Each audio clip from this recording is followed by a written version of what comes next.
Tov, mes amis. Vous savez que Bezrat Hashem, déjà on va essayer Bezrat Hashem de dédicacer le cours pour la réfoua chez les mains de ma grand-mère, Marcel, Solika, Bat, Messaouda. Et tout l'âme Israël qu'ils ont besoin, Bezrat Hashem. Et on rentre dans le mois de Shvat. Le mois de Shvat, c'est quoi le mois de Shvat? C'est la résurrection des morts. Pourquoi c'est la résurrection? Pourquoi c'est la résurrection des morts? Parce que le mois de Shvat, ce soir, Bezrat Hashem, c'est là où la première sève de la terre va commencer à rentrer dans les fleurs, dans les plantes, dans les arbres. Et c'est dès aujourd'hui que la résurrection des morts de toutes les plantes et de tout ce qui est végétal va commencer à avoir de la vitalité. C'est pour cela, mes amis, que le mois de Shvat, c'est un mois qui donne de l'espoir, Chas v'Shalom, à toute personne qui ont désespéré ou toute personne qui veulent essayer de se renforcer. Même une personne qui est tellement allée loin et qui, Chas v'Shalom, il est appelé d'une manière ou d'une façon qu'il n'a plus aucune vitalité, qui ne ressent plus les choses, etc., etc. Le mois de Shvat a une possibilité, dans tous les cas, de repouvoir Bezrat Hashem, donner de la force et de la vitalité pour quelque chose de nouveau qui va refaire sortir des fruits et tout ce qu'on peut faire Bezrat Hashem. Et comme on dit qu'il y a Adam et Tzassadé, que l'homme ressemble à un arbre, c'est pour cela que même nous aujourd'hui, le mois de Shvat, c'est quelque chose de très très très très spécial. Vous savez, mis à part ça,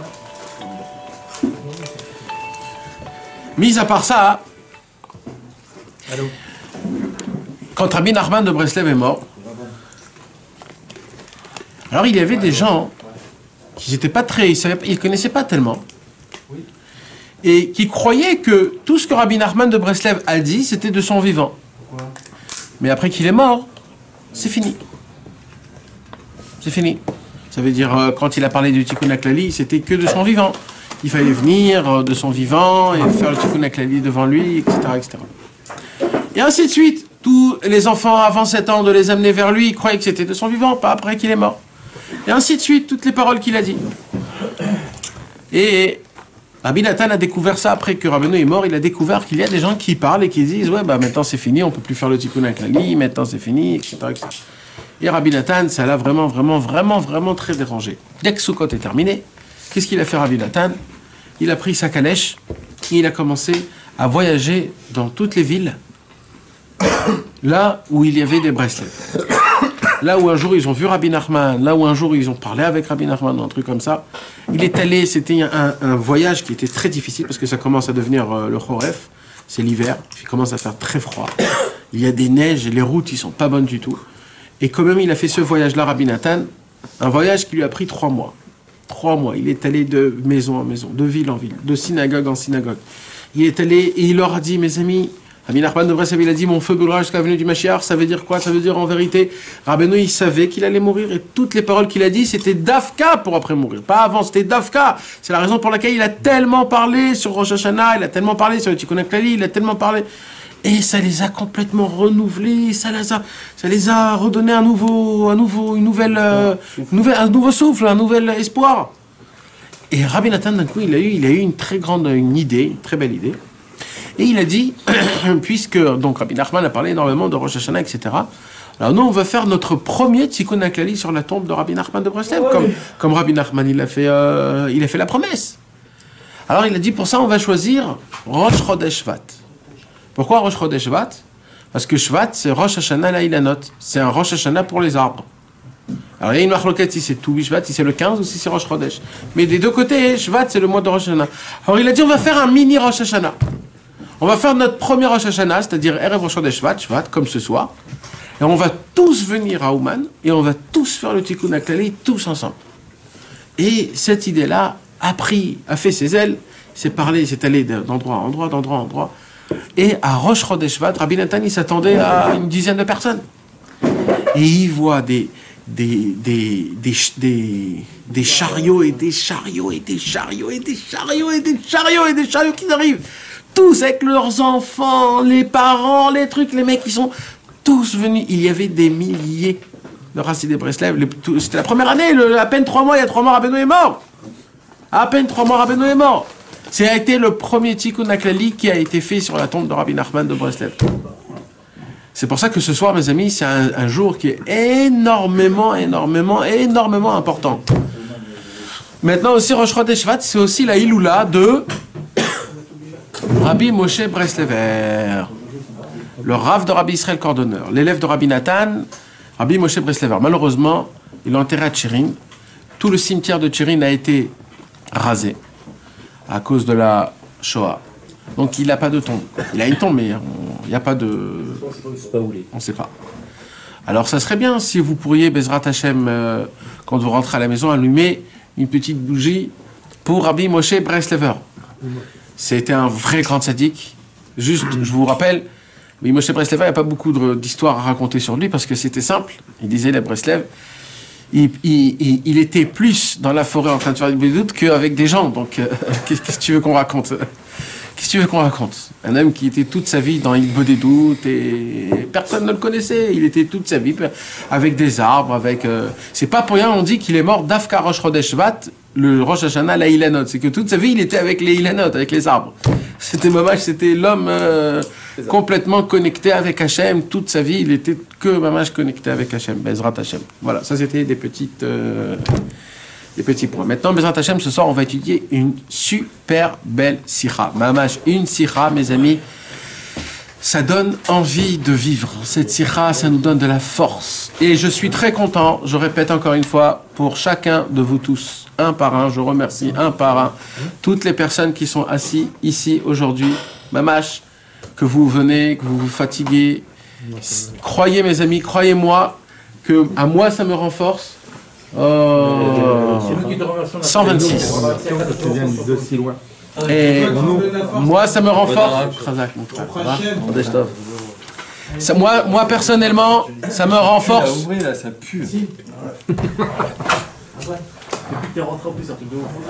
Moi, ça me renforce personnellement parce qu'on vient de très loin. C'est très fatigant et on essaye de se renforcer. Et quand on voit que Baruch Hashem, vous essayez de venir, alors ça me donne la pêche. Et j'espère que moi je peux vous rendre l'appareil Bezrat Hashem. Et c'est pour ça qu'il faut essayer de se renforcer. Vos copains, les amis qui venaient, qui ne viennent plus, hein, on sait plus ou moins ceux qui venaient, ceux qui viennent plus. Essayez de leur parler, leur dire un mot, comme quoi c'est pas pareil. Internet et en live, c'est pas pareil. Et que c'est important aussi de venir et d'essayer d'être là et de se pointer. Parce que c'est important, c'est vraiment important et ça renforce tout le monde, ça nous donne de la pêche et ça nous donne envie. Alors Rabbi Nachman de Breslev, il va nous parler d'une sikha. Pourquoi il n'y a qu'une sikha? Ah, pourquoi il y a que... Je crois qu'il y en a, mais ils sont éparpillés, je sais pas. Il y en a un là-bas au fond, là, voilà. Voilà. Merci. Alors qu'est-ce qui se passe? On va parler ce soir d'une sikha, du Sichot Haran, Mamash. Moi, je peux vous dire, moi, ça me renforce énormément. Cette sikha-là, c'est une des conversations dans le Sichot Haran qui me donne énormément de force pour tenir et pour avancer dans la vie. Et le plus important, c'est pour être joyeux. Mamash, ça nous donne un peu de la pêche. Ça nous donne de la pêche. Mamash, comme il faut. Cette sikha, Rabbi Nachman de Breslev l'a dit, le Motzei Shabbat de Shabbat Teshuvah, c'est-à-dire le Shabbat entre Rosh Hashanah et Kippour. Donc, en fait, Erev Kippour, ça veut dire. D'accord? C'était Shabbat Teshuvah, donc Erev Kippour, on va dire 2-3 jours avant Kippour. Et c'était quand Tafkouf Aïn, c'était donc pile poil un an avant qu'il parte de ce monde. Donc, quand Rabbeinu, il avait 37 ans, quand il était très malade, et il habitait à ce moment-là même, il habitait à Breslev. Et Rabbi Nathan, il y avait tout le monde autour de lui. Et Mistama, que comme tout le monde venait à Rosh Hashanah chez Rabbi Nachman, donc Mistama, que quand il a dit ces paroles-là, il était entouré de tous ses élèves, parce que pas toujours il était entouré de ses élèves. Il y en a qui venaient, il y en a qui partaient, il y en a qui venaient, il y en a qui partaient. Pas tout le monde habitait à Breslev. Donc comme là c'était Rosh Hashanah, donc c'était encore frais, il y avait tout le monde encore qui était là. Donc il y avait tous ses élèves. Et Motzei Shabbat, de Shabbat et Shova, vous savez que tous les Motzei Shabbat chez Rabbi Nachman, c'était très spécial. Tous les Motzei Shabbat. Vous savez que Rabbi Nachman, il ne recevait pas ses élèves Shabbat. Shabbat, il ne recevait pas ses élèves. Shabbat, c'était pour les gens simples. Tous les gens simples, c'est-à-dire les Amcha, c'est-à-dire les Amon Am. Les gens que toute la semaine, ils travaillent la terre et qui sont dans le business, etc. Et que malheureusement, ils n'ont pas assez de temps pour étudier, etc. Rabbeinu consacrait tout le Shabbat que pour eux. Il faisait tous les Shabbats soirs, il faisait un tish. C'est quoi un tish? C'est il invitait tous les habitants, les invitait à sa table. Et Rabbeinu, il mangeait. Et il donnait un petit peu à tout le monde de quoi manger. Et ils chantaient ensemble les chants de Shabbat. Mamash, c'était une sorte de... comme une table de Shabbat. Et le matin, Rabbeinu faisait le kidouche, il invitait tous les habitants, tout le monde venait. Et ils mangeaient tous à sa table. Seuda Shlishit, pareil. Rabbi Nachman de Breslev, il invitait tous. Et tout le monde, c'était un kiff pour eux. Toujours. Et Rabbeinu leur parlait d'Avodat Hashem, des trucs simples, des paroles les plus simples possibles. Soyez courageux d'être des juifs, de ne pas vendre votre judaïsme pour le travail, de mettre les téphilines. C'est mamage, des paroles simples. Rabbeinu, il était avec les gens les plus simples. Sans ses élèves. Sans ses élèves. Sauf dans les moments où Rabbeinu, il avait décrit, c'est-à-dire Rosh Hashanah, Sukkot et Sukkot. Non, Rosh Hashanah, Shavuot et Chanukah, et Shabbat Chanukah. Ça, c'était là où tout le monde venait. Après, il y avait 2 Shabbatot où Rabbeinu lui-même, il voyageait. 2 Shabbatot. C'est lui-même qui voyageait chez ses élèves. Maintenant, pendant la semaine, il y avait ses élèves qui venaient. Tu comprends? Pendant la semaine. Ils venaient, Rabbeinu, il parlait énormément. Mais le Shabbat, dès l'entrée de Shabbat, jusqu'à la sortie de Shabbat, là, je veux pas qu'on vienne Là, c'est que pour les gens... Laissez-moi avec les gens simples. Maintenant, même s'il y avait un élève, d'un coup, il vient, Rabbeinu, il disait, sors d'ici.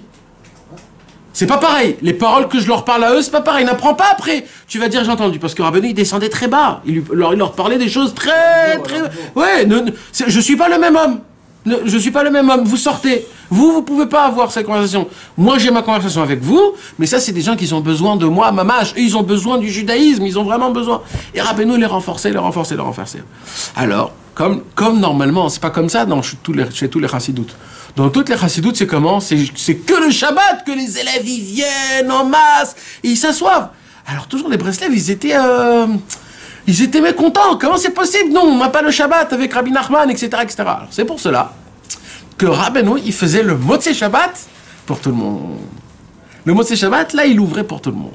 Et là, il y avait plein de fois des élèves qui venaient d'Avka Motzei Shabbat. Et Rabbi Nathan, il dit, tous les Motzei Shabbat, cher Rabbeinu, c'était un moment où on se sentait tellement bien. Il racontait des histoires, il parlait de l'actualité, des guerres avec Napoléon, il faisait tout rentrer avec la Avodat Hashem. Il disait, c'était une conversation qu'on ne peut pas écrire, ce genre de conversation. C'est tellement fait avec une sagesse. Il parlait du problème de lui et de l'autre, et il faisait de ça des allusions. C'était un truc, il disait, on ne peut pas écrire. Qu'est-ce qui se passait ce Motzei Shabbat? Tous les Motzei Shabbat. Vous savez que Motzei Shabbat, c'est très important d'être apaisant, de tous les niveaux. Vous savez pourquoi? Parce que Shabbat, on reçoit la Neshama Yetera. Et Motzei Shabbat, la Neshama en plus, elle remonte. C'est pour cela qu'on ressent un down. On ressent un down tous les Motzei Shabbat. Tous les Motzei Shabbat, il y a une sorte de... Voilà. C'est pour cela qu'on fait Melavé Malka. C'est quoi Melavé Malka? On va... accompagner la Neshama Yetera mais c'est pour ça que c'est difficile, c'est pour ça qu'il y a écrit, c'est très important Motzei Shabbat, de boire quelque chose de chaud, ou de manger quelque chose de chaud, pour apaiser l'âme. Parce que mamash, on le ressent que c'est difficile.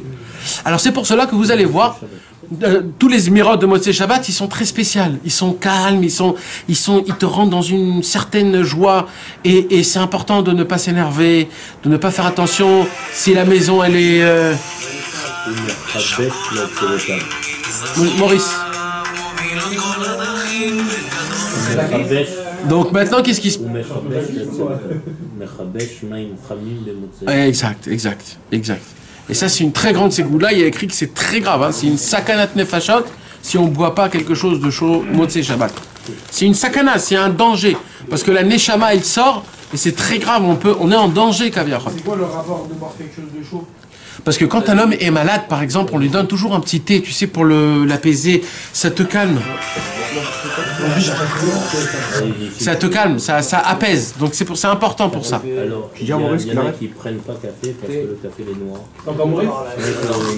Ça, c'est quand tu sens que t'es down. Non, non, Motzei Shabbat. Non, non, quand même. Tous les Motzei Shabbat.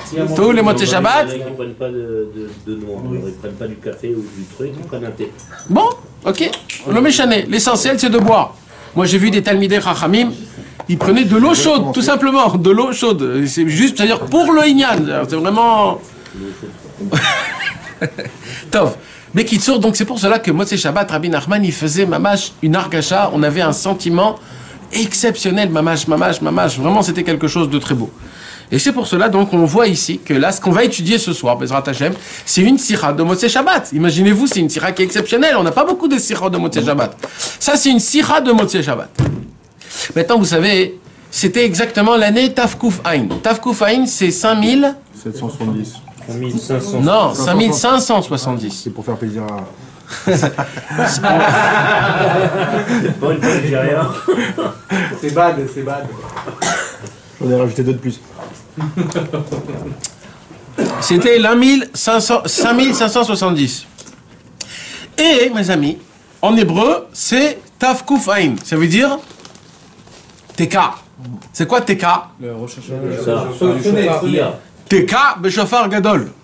C'est quand qu'on va Teka Beshofar Gadol? Mashiach viendra. Alors, dans le monde, on disait que cette année, c'est l'année du Mashiach. Pourquoi? Taka. C'est l'année exceptionnelle. D'accord? Comme ils ont dit l'an 2000, à Tachas.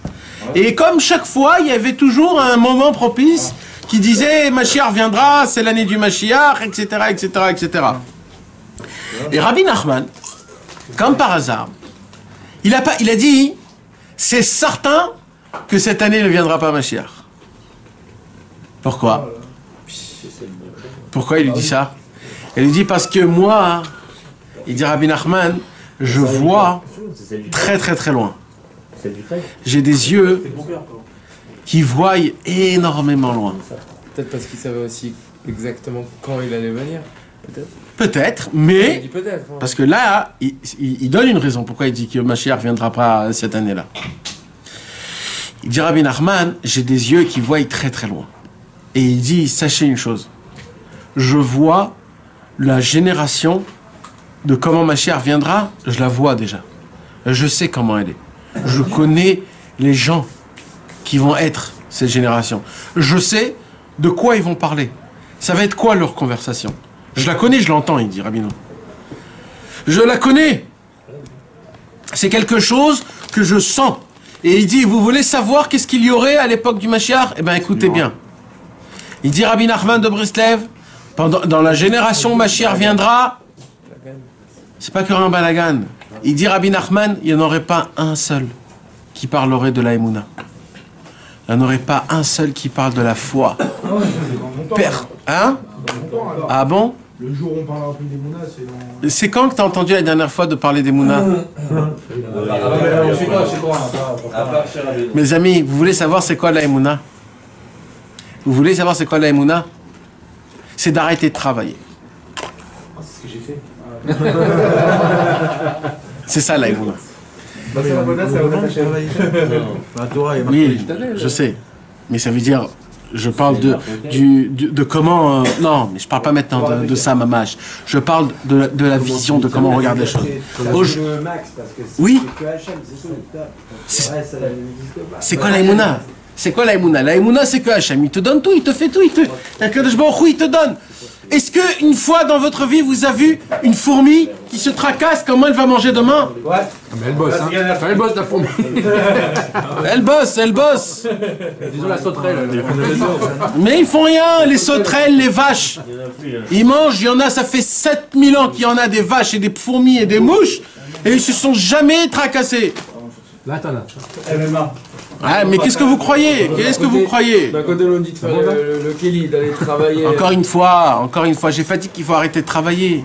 On te dit que le. J'ai dit qu'un homme qui a la Emouna, il a pas besoon de travailler. Ils n'ont pas de travail, l'argent. De toute façon, on sait très bien qu'on n'a pas tous la Emouna. Quand il y a pas C'est pas à 100%, Fred, c'est plus que ça. On a malheureusement pas assez de Emouna, même pas assez. Je sais même pas si on a encore un tout petit peu. Vous savez, c'est quoi la Emouna? La Emouna, c'est que la première réaction que tu as dans chaque chose, dans chaque problème, c'est que vers Hachem. Comment on appelle l'instinct quand on fait un... Non, quand on donne un coup de poing, tout de suite, le réflexe. Notre premier réflexe doit être Hachem dans tout. Dans tout. Chazvé Shalom, le bébé, il tombe, il s'est ouvert. Oh mon Dieu, Ribono Shalom, sauve-moi. Au lieu de dire, ah, vite, le sparadrap, le marquérochrome, le docteur. Dans toutes les générations, que ce soit celle de Rabbeinu, celle d'après, les gens, ils ont pas été toujours sur Mercure dans toutes les générations. Si.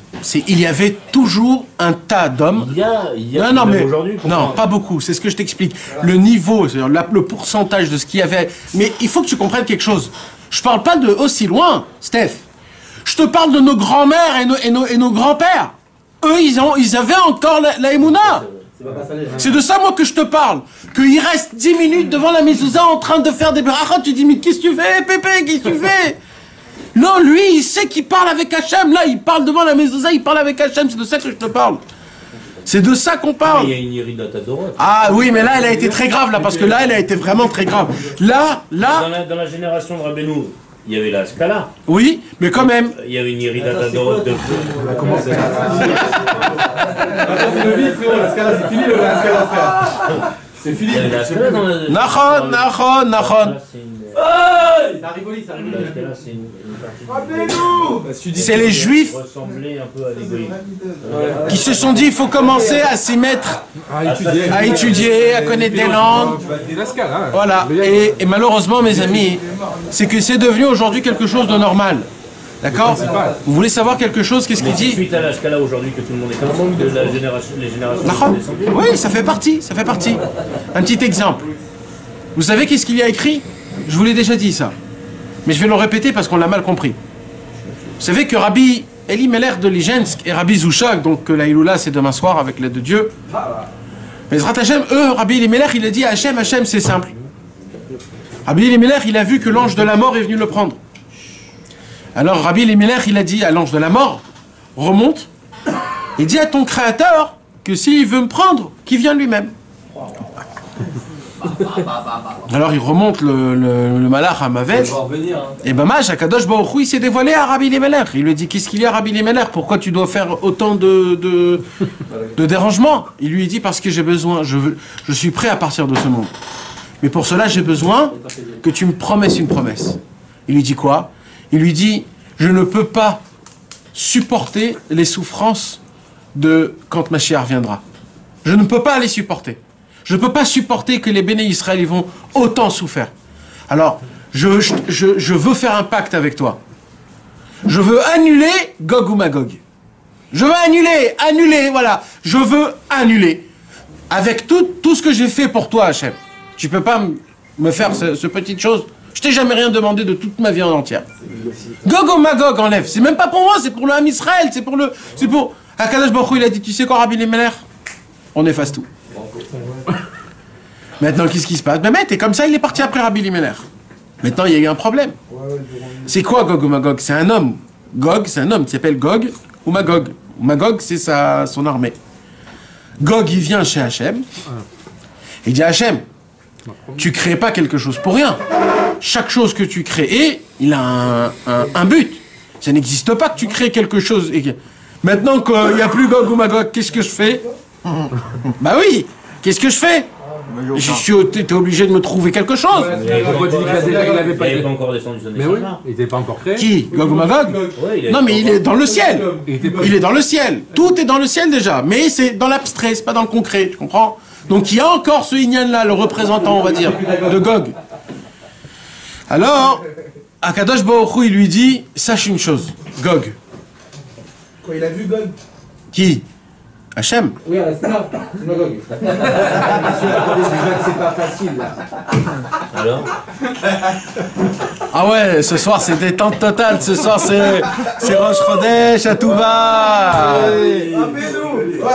La Shabbat, c'est le Rosh Chodesh de Rabbeinu et des Tzadikim. Gog, c'est le nom d'une personne et Magog, c'est le nom d'un endroit, c'est ça? C'est ça, son armée. Je suis en train de regarder. Et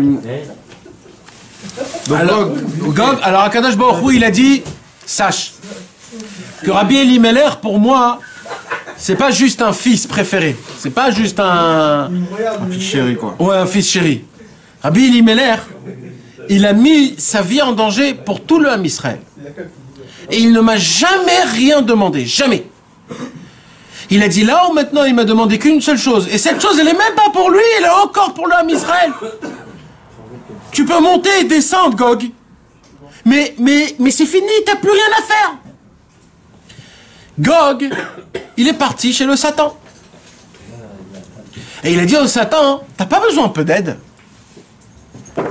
Alors le Satan, il commence à lui faire sortir une longue liste. Et il lui dit, tu sais, c'est qu'est-ce que tu veux faire en vérité? Et il lui dit, moi je veux faire la chose pour laquelle je suis venu faire. Moi je suis venu pour exterminer le Ham Israël et combattre contre le Ham Israël à la fin des temps. C'est-à-dire c'est la dernière guerre, tu sais, c'est comme dans les jeux Nintendo ou alors comme dans les... que la fin c'est le plus grave. Moi je suis venu mettre la tannée, la finale, ça veut dire c'est... Laisse-moi faire ce travail-là. Contre les Juifs? Contre les Juifs. Et pourquoi? En vérité, lui, il sait pas. Mais en vérité, c'est pour les lycées. C'est-à-dire pour les akers. Comment on dit les akers? Pour les purifier. Les polir. C'est pour les polir. Kadosh Baruch Hu, il dit, avant que le Mashiach il vienne, je veux que vous brilliez.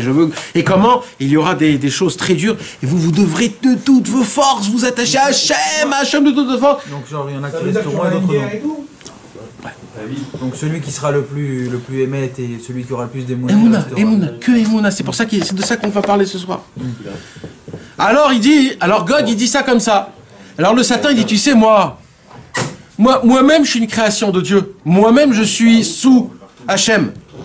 Tu me demandes de faire quelque chose que j'ai aucune... je peux rien faire, moi. Si Dieu me dit rien, moi, je peux rien faire. Gog, il a vu ça. Il a dit, j'ai compris. Si je me débrouille pas tout seul, je vais me débrouiller. Alors, personne ne va m'aider. Alors, Gog, il a dit, pas de problème. Je vais ouvrir un bataillon. Je vais créer une nouvelle guerre. Mais cette fois-ci, pas contre les Juifs. Parce que moi, je suis plus sage, c'est-à-dire plus malin, plus rusé que Pharaon, que Achashverosh, que Nebuzaradan, que Antiochus, et que tous ces gens-là. Ils ont voulu exterminer le peuple juif et à chaque fois ils ont reçu une tannée. Moi c'est pas contre le peuple juif que je vais donner une tannée. C'est contre qui? Hachem bichvodo beatzmo. Je vais combattre Hachem. Et contre son créateur. Contre mon créateur. Je vais ouvrir une guerre contre Dieu, face à face. Jusqu'à maintenant, on n'a jamais fait ce bagarre. Ça sera moi le premier. Et Hachem, il laisse faire. Ah, donc c'est contre Emouna en fait. Attends. Il est pas au courant de ça, Hachem même? Mais bien sûr qu'il est au courant, il sait tout. Mais attends. Il va se manger une tannée, quoi. Ah, oui, mais écoute. Maintenant, on peut pas faire une guerre contre Dieu. Parce que Dieu, c'est tout. C'est lui-même. Il en fait. Je fais comme ça, il arrête. Alors, il y a écrit dans le Midrash. Tout ça, ce que je vous raconte, c'est le Midrash, hein, mes amis. Alors, le Midrash, il dit, ça veut dire quoi? De créer un combat contre Dieu, ça veut dire quoi? Tachles, ça veut dire quoi? De faire oublier l'Emouna et tout ça. Non, c'est plus que ça. Ça, c'est jusqu'à des années. Ça fait des années qu'on a ça. Gog. aux gens que Dieu existe. Non, Gog ou Magog. C'est écrit comme ça, mais fourrache. C'est quoi Dieu dans ce monde-ci? Vous savez, c'est quoi les représentants de Dieu dans ce monde-ci? La Torah. C'est les enfants et les tzadikim. Quand tu touches aux enfants ou aux tzadikim, chas v'shalom, c'est comme si tu as touché Dieu. C'est comme si tu as chas v'shalom frappé Hachem. Il n'y a pas plus grave que de frapper, de s'en prendre à des enfants ou à des tzadikim. Il n'y a pas plus grave que... C'est les deux yeux, comme ça dit le Midrash. Hachem, il a deux yeux. Un œil, c'est les tzadikim, un œil, c'est les enfants. Et il dit Gog ou Magog. Il dit, moi, je vais m'en prendre à qui? Aux enfants et aux tzadikim. Pas au peuple. Mais ça fait partie de la purification. Ça fait partie de la purification. Et là, il vient, il dit Rabbi Nachman. Il dit Rabbi Nachman, je suis monté très haut. Je suis monté très très très haut. Et j'ai essayé de tourner autour, Gog ou Magog, pour essayer de voir c'est quoi le revolver, pas le revolver, l'arme. C'est quoi l'arme qu'il va utiliser? Et il a dit, j'ai découvert c'est quoi? C'est la Emouna. Gog ou Magog, il va faire rentrer chez les tzadikim et chez les enfants des problèmes de Emouna. C'est quoi des problèmes d'Emouna, Fred? C'est pas que j'ai pas d'Emouna. Ça, c'est gentil que j'ai pas d'Emouna. Je viens, je te parle d'Emouna, je t'ai renforcé, tchic-tchac. C'est pas ça. C'est de croire dans des croyances mensongères. C'est-à-dire dépendre ta Emouna de Dieu par rapport à si j'ai appliqué, si j'ai pas appliqué, si je me suis bien conduit, si je me suis pas bien conduit. C'est tout des conditions. Et ça s'appelle en hébreu des emunot kosviot. C'est quoi des emunot kosviot? Des croyances mensongères. Mais pas dans le Bouddha ou dans... Je parle pas de ça. Dans la Torah. Dans la Torah et dans Hachem. Il y a des gens qui regardent Dieu pas de la manière qu'il faut la regarder. Il y a des gens qui croient qu'il faut servir Hachem pas de la manière que nous on le sert. Et c'est comme ça qu'ils vont faire tomber les enfants et les tzadikim. Et vous voulez, je vous donne un secret, mais un vrai secret de vrai secret. Et que mardi, je les donne, les secrets. Écoute-moi, avec ce que j'ai entendu là, je suis gagné d'être frère. Écoute-moi, mon ami, les cours du mardi, ils sont plus forts que les autres, crois-moi. Ah non. Si. Eh ben moi, je te le dis. Ah, le Gan Eden, là. C'est pas possible. Eh, vous voulez que je vous dise un secret? Mais vous devez tout de suite après l'oublier, ce secret-là. Dès que je vous le dis, vous l'oubliez tout de suite après. Ah, j'ai le stylo, attendez. Ben, mec. Il a enregistré, regardez. Eh, Enregistre, Jérémy. Mais peut dire l'oublier. vous croyez que le Yetzer Hara, il en a après vous? Mais il y a Chasra qui vous a laissé tranquille. Il y a Chasra. Mais il s'en fout de vous, là. Il s'en fout de vous. Il en a pas après vous, Bichlal. On s'en fout de vous, c'est pas vous. Il en a après que deux personnes. Les tzadikim et les enfants. Nous, on envoie nos enfants dans des écoles.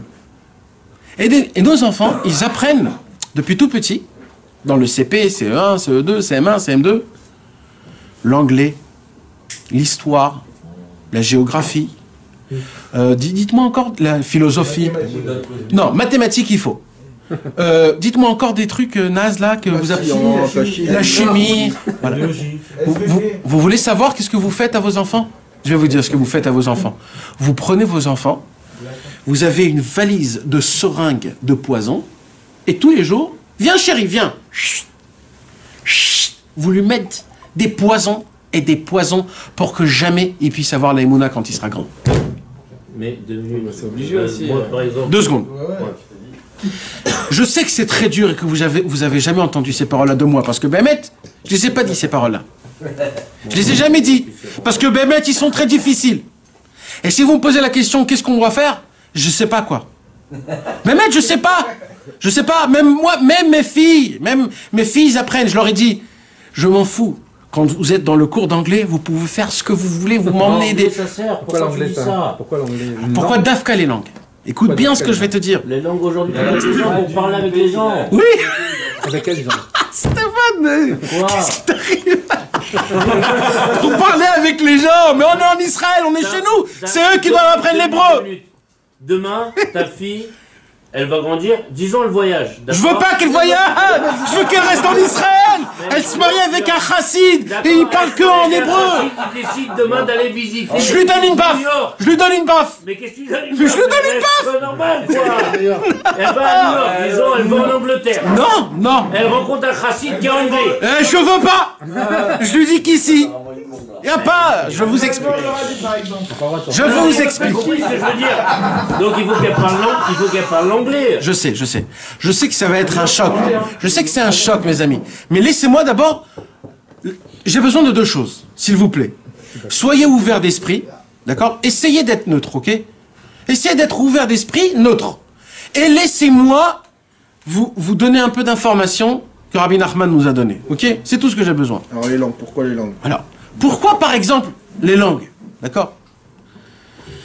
Alors, Rabbi Nachman de Breslev a dévoilé une Torah, la Torah numéro 19. Celui qui veut le voir dans le Kitvé, il peut le voir dans le Kitvé, il peut le lire en français, vous allez voir ce que Rabbi Nachman il écrit là-bas.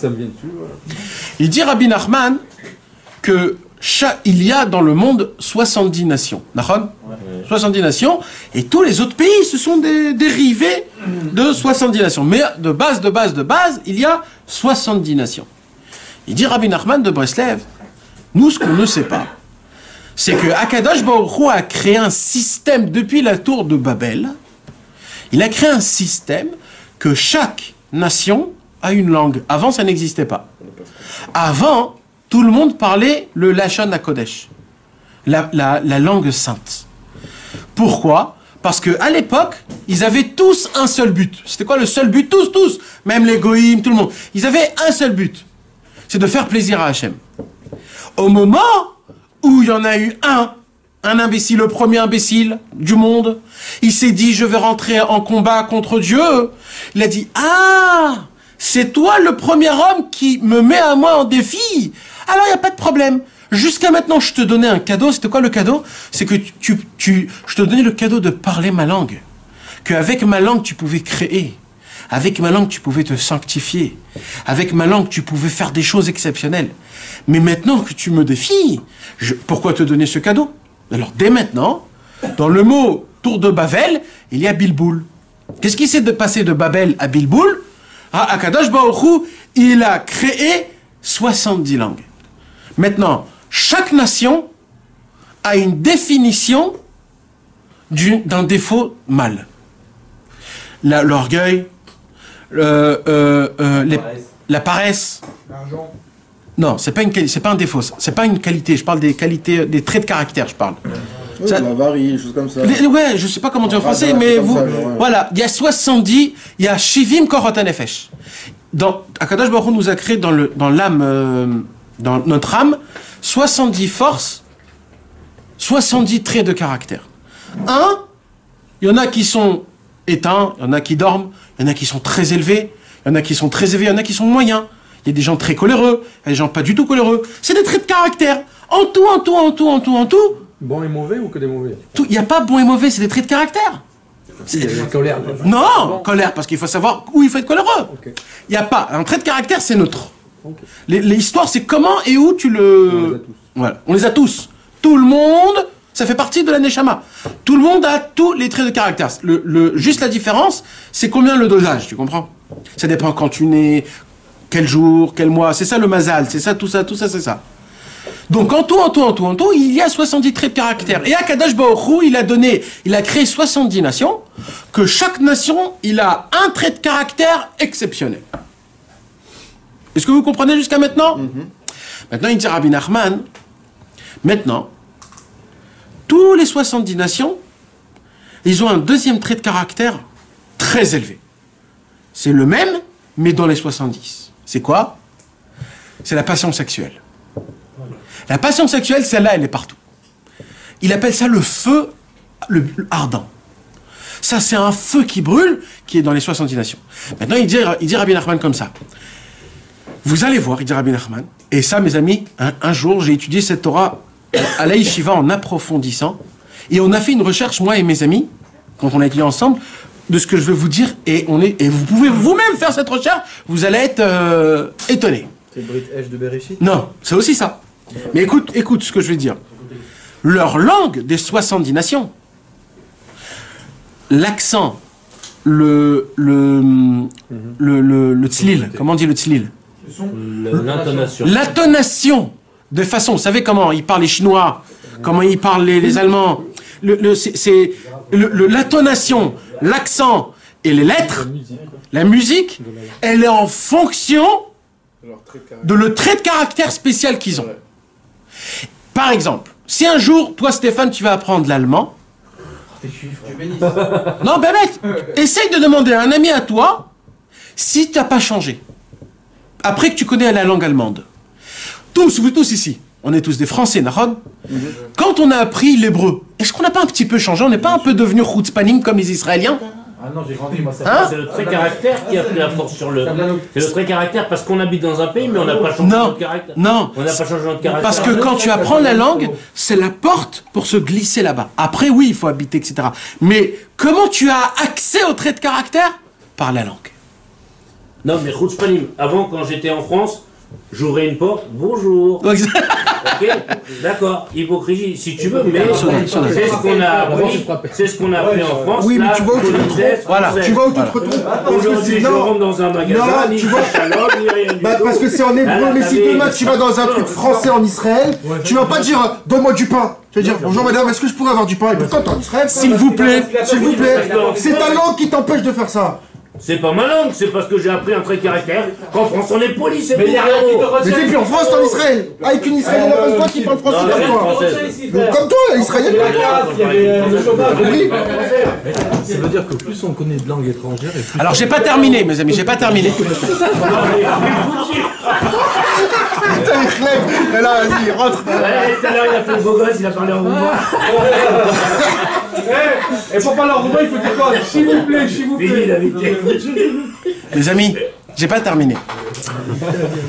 Maintenant, vous savez, Rabbi Nathan,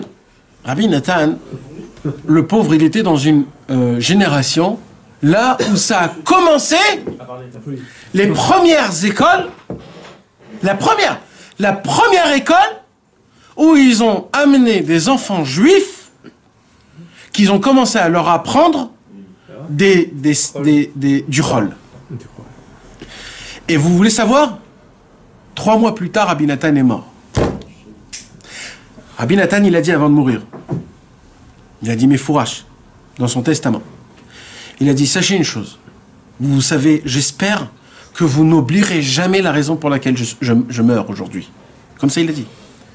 Il a dit, parce que je ne peux pas supporter de voir Dieu, en parlant des enfants, parce qu'on a dit que dans des écoles pareilles. À l'époque, il y avait, c'est ce qu'on a appelé la Haskala, les Juifs. L'assimilation. C'est pas l'assimilation encore. Ils étaient très très très rusés. Eux, ils disaient on va étudier la Gemara, le Chumash, etc., etc. Les intellos. Mais ils disaient mais on va apprendre l'ukrainien. On va apprendre à écrire ukrainien. On va apprendre à même où il y a le problème, ils habitaient en Ukraine. Mendelssohn, il est mort religieux. Oui, mais après son gendre, il est mort complètement assimilé. Ça fait ça Oui. avec un gars. Oui. Donc ça veut dire, maintenant, qu'est-ce qui s'est passé? Eux, ils rentraient dans des maisons et ils disaient gratuitement. Amenez-nous vos enfants gratuitement. Ils sont nourris, logés. À l'époque, il y avait tout. Il y avait des maladies, il n'y avait pas d'argent, il n'y avait pas de manger, il n'y avait rien. Alors, on va peut-être traduire aujourd'hui les Chumashim. Alors attends, j'explique. Je vais en parler de ça. Alors maintenant, qu'est-ce qui se passe? Il dit Rabbi Nathan dans le Likutei Halachot. Il dit dans le Likutei Halachot, il rod dagim. Il a dit, sachez une chose, vous ne pouvez pas vous imaginer, Gog ou Magog, il a commencé son premier travail. Il est rentré dans les écoles des enfants. Il leur fait faire naître aux enfants, faire des rentrées des connaissances et des sciences qui sont créées par des gens qui se sont assis pendant des vies et des vies, comment faire rentrer leur athéisme, leur explication que Dieu n'existe pas, dans des petits mots, dans des petites phrases, dans des petites philosophies, en racontant l'histoire. Qui t'a dit que l'histoire n'a pas été réinventée, recréée en changeant 2-3 petits trucs? Et ça qui peuvent changer la façon de comment tu racontes l'histoire. Toutes les géographies, quand le fait est que tu apprends des choses et que quand après tu vas te manifester devant un tzaddik et lui connaît pas tout ça, tu vas te regarder toi plus important que l'autre. Rien que ça, Déjà, c'est très grave. Le fait est qu'il dit, moi j'ai mon bac plus. Aujourd'hui, un enfant qui n'a pas le bac, tout le monde dit, le pauvre, il y a Ouldi, le pauvre, il n'a pas son bac, le pauvre, qu'est-ce qu'il va faire? Comment il va faire? Mais Baruch Hashem, qu'il n'a pas son bac, il est encore pur d'esprit. À lui, je peux lui parler, je peux lui dire, mon frère, il y a Hashem dans le monde. Et il va dire, oui, je sais. Par contre, un mec qui a fait tout ça... Regarde tous les cancres là-bas. C'est de Sadikim, tu veux dire. Alors, tout commence par les langages. Qu'est-ce qui se passe dans les langages? Mais Yosef, il était montré dans toutes les langues. Ouais, mais lui, il les a pas appris. C'est un ange qui est venu lui apprendre. C'est tout. Alors quoi, mais il connaissait même une langue de fils de parents. Oui, c'était le Lachon HaKodesh. Ça, de base, ils devaient la connaître. Maintenant, les juges, ils doivent connaître les langues. C'est une autre histoire. Mais nous, des gens comme nous, on ne doit pas apprendre. Mais moi, je te parle des langues. Mais je parle pas nous, je parle des enfants. Nous, on est déjà tapé de la tête. Nous, c'est plus que ça. Mais le problème, comment tu commences à faire rentrer des émounotes kosviot à des enfants, ça commence par la langue. Quand tu leur apprends de la langue. Alors je sais, mes amis, vous allez me dire, c'est important qu'ils ont des langues, parlent-leur en français, pour qu'ils connaissent le français, l'hébreu, mais ça leur donne des portes plus ouvertes. Ce sera plus facile pour eux de rentrer dans Internet, de regarder des choses pas bien, de lire des catavotes, comment on dit, des articles que n'importe qui croit qu'on vient du singe, qui va écrire son imbécilité de cerveau, et moi je vais le lire. Et vous croyez que c'est rien du tout quand on lit quelque chose? On a raconté l'histoire il y a 2 semaines, il y a 3 semaines, qu'à peine en regardant le mec il a fait teshuva. Quand tu regardes quelque chose que quelqu'un il a écrit, qu'il est complètement pagoum dans le brit, il est complètement tapé de la tête, qu'il croit qu'on vient du singe, etc. Quand on lit quelque chose comme ça rentre dans ton cerveau, ça te tue ton cerveau. Après c'est encore beaucoup plus facile. Vous savez mes amis, je vous ai déjà dit un truc. Il y a une Torah dans l'Écoutez Moran. C'est une Torah qui fait très peur, cette Torah. Torah 35. La Torah 35, elle dit, sachez une chose, le cerveau, tu peux pas tout faire rentrer dedans et c'est infini. Le cerveau, c'est un verre. C'est un verre. Tu lui fais rentrer quelque chose. Maintenant, chaque chose que tu lui mets dedans, si c'est quelque chose de pur, de l'impur sort. Tout ce que de impur tu rentres, c'est de la pureté qui sort. C'est donnant. Point à la ligne. Tu peux pas dire, je vais me permettre à lire le livre du philosophe, je ne sais pas comment, et je sais pas quoi, et tous ces genres de choses-là. Mes amis, si vous faites des choses comme ça, vous perdez de la sainteté. Maintenant, un enfant, il n'y a pas plus saint que ça au monde. Un enfant, c'est pur. Un enfant, c'est la perfection. Il est propre, il n'a pas fauté. Il est le plus proche de Dieu. Et il n'y a pas plus pur qu'un enfant. Presque aller demander des brachot à des enfants, ça vaut tout dans le monde. Avant 13 ans? Avant 13 ans, même avant 7-8 ans. Avant le Gil Rinour, après que Dieu nous en préserve. Mais, et aujourd'hui, qu'est-ce qu'il a fait, Gog? Il a fait rentrer le iPhone, le iPad, le iBook, le iShbook et le iZook, et je ne sais pas quoi. Et aujourd'hui, tu vois des petits qui rentrent. Et mieux que toi. Tu te dis, mais comment tu fais? Tu sais même pas jouer à toi comme lui il joue. Maintenant. Mais le monde il a quand même besoin malgré tout. Alors, attends. D'architectes, de médecins, Mais je parle des enfants. Oui, mais je parle de tes enfants là, je te parle pas du monde là. Là je parle pas de toi. Là on parle de 2 choses, des tzadikim et des enfants. On arrive à ce besoin. Non, c'est faux. Parce que quand c'est rentré l'internet, c'est rentré en 5-7 dans le monde en entier. En 5-7. Nos enfants, ils sont purs. Tu as besoin de les chaner, comment on dit, d'éduquer tes enfants. Comment tu veux leur éduquer que tout dépend de la prière, tout dépend de la émouna? Quand ils voient que tu peux bouger des mondes devant ton iPad. Comment tu vas leur expliquer ça? Il va te dire, mais c'est ça le réel. Mais qu'est-ce que tu vas lui dire quoi? Aujourd'hui, chaque chose que tu veux, le mec, il peut le voir en 5-7 tout de suite. Oui, c'est comme ça, c'est comme ça. Il devient mieux que toi dans la formation que c'est toi qui lui as donné. Mais il n'y a plus de respect. Il n'y a plus rien qui se passe. C'est un manque total de... Vous savez, c'est quoi la base de l'aïmouna, mes amis? C'est quoi l'aïmouna? Je vous pose une... Non, c'est quoi l'aïmouna, mes amis? La base de base. Essayez de me dire, c'est quoi l'aïmouna? Ben, le plus simple possible. C'est quoi l'aïmouna? Non. Croire. Maintenant, ça veut dire quoi, croire? D'accord? Tu me dis... Crois-moi. D'accord? Pourquoi je dois te croire et pourquoi je ne dois pas te croire? C'est quoi mes critères? Quand quelqu'un me dit crois-moi, confiance, il a fait confiance. C'est quoi la confiance? Pourquoi j'aurais confiance en toi? Parce que je suis un mec bien. Je suis un mec bien. S'il croit pas Il y a sur respect. lui-même, Respect. non, on est éloigné entre eux. C'est un sentiment, c'est même pas... Mais plus que ça, essaye de creuser. Comment je peux faire confiance à quelqu'un? Tu sais. Parce que là, je le connais pas, hein, le mec.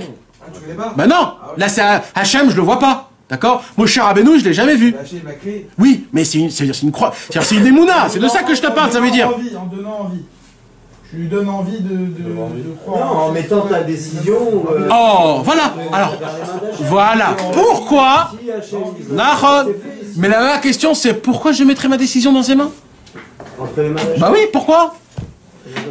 Pourquoi? Je veux creuser. C'est que pour le bien, Hachem, c'est que le bien. Mais qui te l'a dit, ça?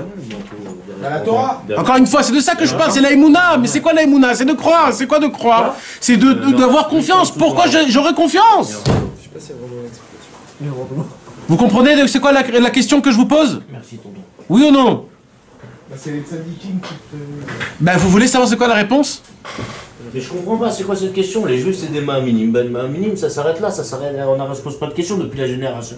Depuis mon cher Rabbeinu, et même avant mon cher Rabbeinu. C'est les croyants, c'est tout, ça s'arrête là, on se pose pas de questions. Nahon? Nahon? Il n'y a même pas de question là-dessus, je comprends pas. Mais malheureusement, on se pose ces questions-là. Pourquoi les juifs, c'est des croyants, ça s'arrête là? Mais des juifs qui... Non, même le juif, ça n'existe pas un athée. Oui, messieurs, vous avez bien entendu ce que je suis en train de vous dire. Un athée, ça n'existe pas. Vous voulez savoir c'est quoi la réponse? La réponse, c'est qu'il n'y a pas de réponse.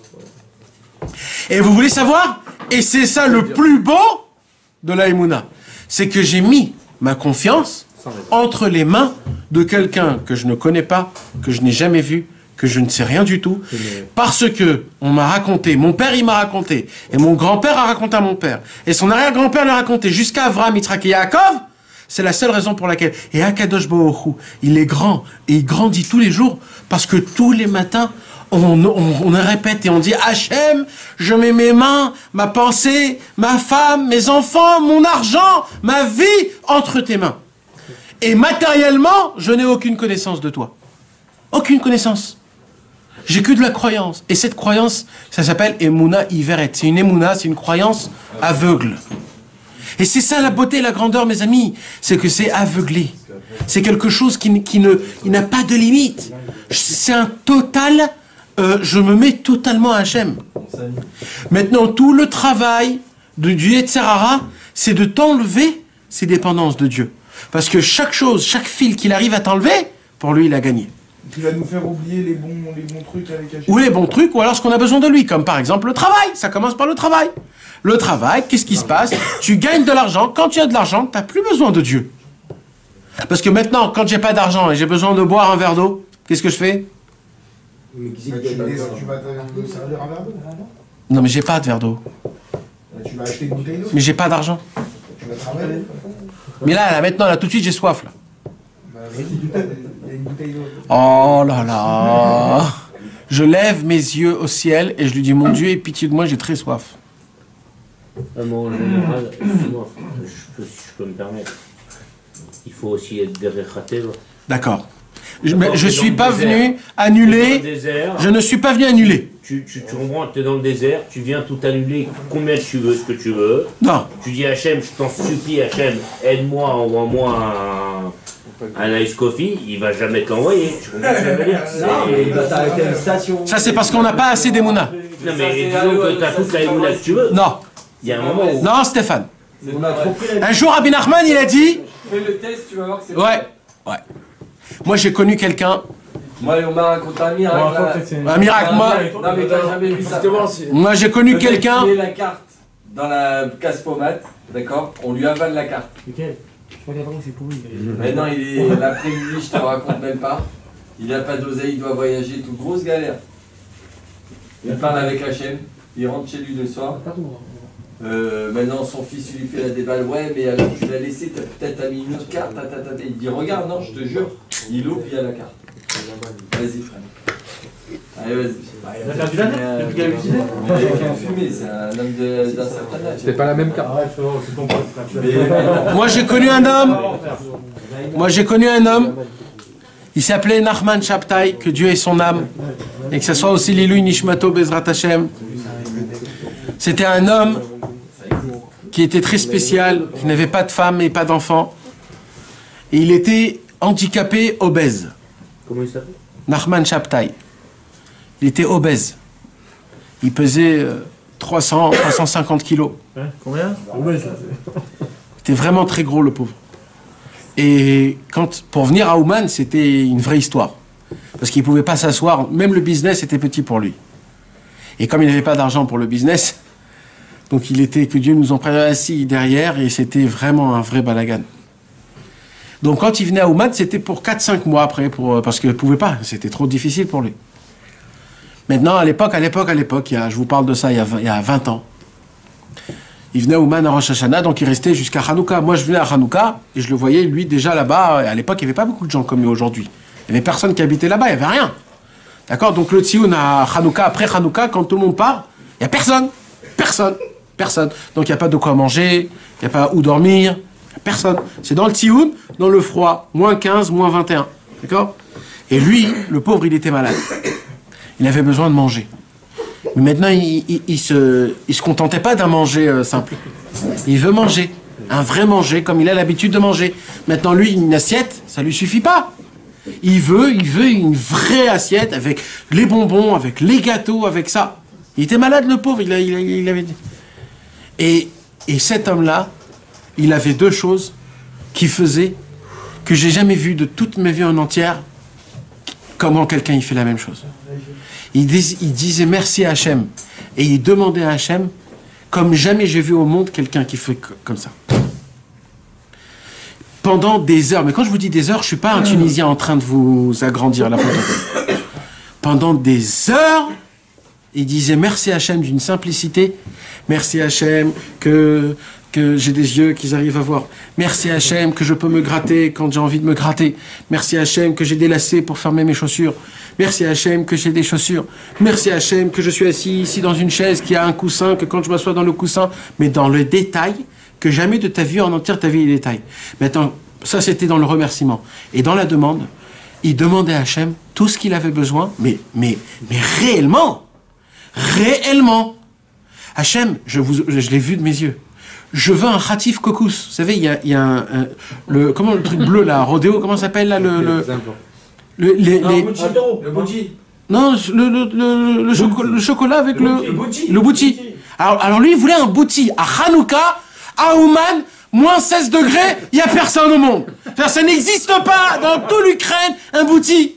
Ça n'existe pas. Il a un chaud avec le palmier qu'il y a sur Maintenant, il vient, il s'assoit comme ça. Il me dit, Nathan, qu'est-ce que t'en penses? Je demande à Hachem ou je demande pas? Parce que si je le demande, il me dit comme ça, hein, c'est certain qu'il va me l'emmener. Mais est-ce que ça va le fatiguer ou pas? Parce que je veux pas le fatiguer.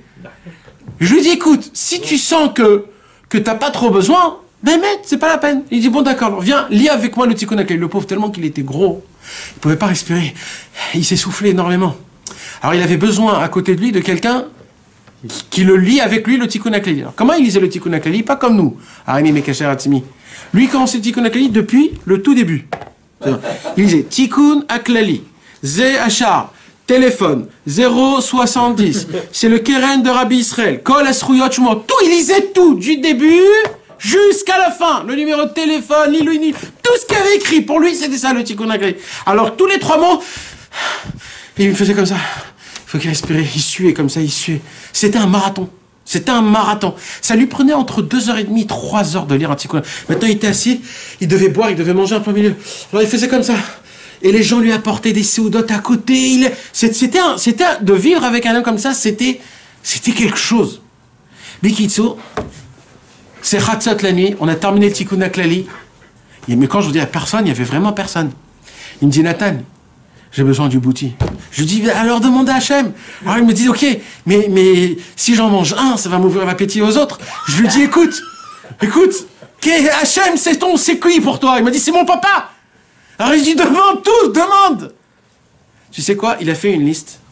Il a demandé des Max, des Mars, tous les chocolats qu'on connaît, les Twix, je sais pas comment on dit, tous les trucs. Je veux ça, je veux les Megadim, je veux Elite, je veux Osem, je veux ça, Hachem, s'il te plaît, je veux le bouti. Parce que, et il explique, Hachem, j'ai envie d'être avodat Hachem, je sais que c'est pas bien de manger, je tombe dans la tavatachila, mais je veux être Bessimtra. Et il dit, Hachem, je t'en supplie, fais comme ça, fais que je puisse. Et ne croyez pas qu'il faisait que ça, hein. Il priait pour tout l'homme Israël, il priait pour chacun. Comment ça va ta femme, tes enfants? T'es sûr que tes enfants ça va bien? Il priait pour chacun, pour tout. Les gars, 3 heures du matin. 3 heures du matin. Je crois qu'il a prié pendant 1 heure pour ça. Et c'était à l'époque, hein, mes amis. Il y a 20 ans à Hanouka, il n'y avait personne. Hein. Après Hanouka, à 20 ans, il n'y avait personne. Écoutez-moi bien. Il y a un autobus de femmes françaises qui descendent en plein milieu du Tsioun. Maintenant, à l'époque, l'entrée des femmes, c'était la même entrée des hommes. Ils rentrent comme ça. Il y a une femme qui court avec 2 sacs, je vous promets. Je vous promets. Elle court devant lui sans rien dire. Elle vient, elle pose. Elle dit bracha, bracha, bracha. Elle renverse des montagnes de tout ce qu'il a demandé. Des montagnes. Alors maintenant, vous croyez qu'il dit... Alors maintenant, ça ne s'arrête pas. D'abord, il me dit Nathan, d'abord il faut remercier. Alors il prend un par un et il dit merci Hachem pour le bouti. Il le met là. Et là, il prend un deuxième. Merci Hachem pour ça. Il le met là. Et comme ça, il commence à dire merci. Après, il commence à ouvrir un. Il commence à sentir. Regarde comment ça sent bon. Merci Hachem que ça sent bon. Et après, il mange un par un. Pour moi, c'était un avodat Hachem. C'était une avodat Hachem. Cet homme-là, il était attaché toute sa vie à Kadosh Baruch. Il est mort, le pauvre, à l'âge de même pas 19 ans. Oui, il est mort tellement qu'il était gros. Il ne pouvait plus respirer, le pauvre. Il mangeait Shabbat, il disait que Shabbat, le poisson, il est kadosh. Donc il faut le manger en entier avec les arêtes. Il mangeait, j'ai vu la façon de comment il mangeait les arêtes, la colonne vertébrale, ça te rentre partout. Il mangeait, il dit l'irvot Shabbat, Kodesh, il faut tout manger. Il dit j'entends le poisson qui me dit mangez-moi tout en entier. Il mangeait tous les Rvot Shabbat Kodesh. Mais il avait une avodat Hachem comme ça. C'était une avodat Hachem spéciale. On ne connaît pas ce genre de choses-là. Mais pourquoi je vous raconte de ça? C'est parce que quand tu vois un homme comme ça, cet homme-là, il vivait mamash. Mamash. Tu sais, un homme comme ça, tu ne peux pas l'habiller. Il n'a pas d'habits. Il doit avoir des habits spéciaux. C'est des habits très grands. Lui, quand il était là-bas, il n'avait pas d'habits. Maintenant, il faisait moins 30. Il n'a pas d'habit, le monsieur. Il avait un tsati tout taché, qui sentait mauvais. Il n'avait pas de pull, c'était tout ouvert. Les gens le regardaient, ils avaient... Et moi, je lui disais, mais oh, tu vas attraper très froid. Et en plus des chaussures, il avait un pied très grand. Une chaussure, c'est pas toutes les chaussures normales. Il vivait et il disait, la chaîne ne m'a pas encore envoyé. Mais je veux quand même encore lui donner. Qu'est-ce que t'en penses? Je l'embête encore, je lui demande encore une fois. J'ai honte de lui demander. Je lui ai trop demandé. Aujourd'hui, je lui ai demandé 1 heure qu'il m'envoie des chaussures. C'est pas un peu osé? C'est veut dire, il le vivait Hachem Mamash. Mamash, il le vivait. Après, il dit, tu sais quoi? J'ai un peu mal, je veux quand même lui demander. Il s'assoit, il dit, Ribono Shel Olam. Ribono Shel Olam, j'ai mal au pied, s'il te plaît. Donne-moi des chaussures. Après, il voit quelqu'un qui passe. Il dit, voilà Hachem, tu vois exactement, tu vois, ça, je veux en plus grand. Après ça, et vous croyez que Dieu lui envoyait pas? Dieu lui envoyait pile poil ce qu'il avait besoin. Et avec tout comme lui, il avait besoin. Et tu sais, cet homme-là, comme il voulait pas prendre l'avion, alors il voyageait par le train. Alors il prenait le train, il allait de Odessa en Allemagne, de l'Allemagne en Roumanie, de Roumanie. Comme ça, il faisait le tour jusqu'à qu'il arrivait en France ou je ne sais pas où. Et de là-bas, c'était plus facile pour lui l'avion.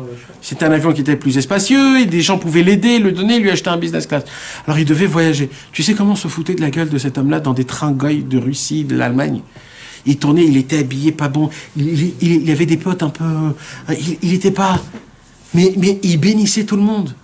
Il bénissait même les goy. Et comme ça, il faisait comme ça. Il voyait des miracles. Combien de fois il est monté sans un shekel?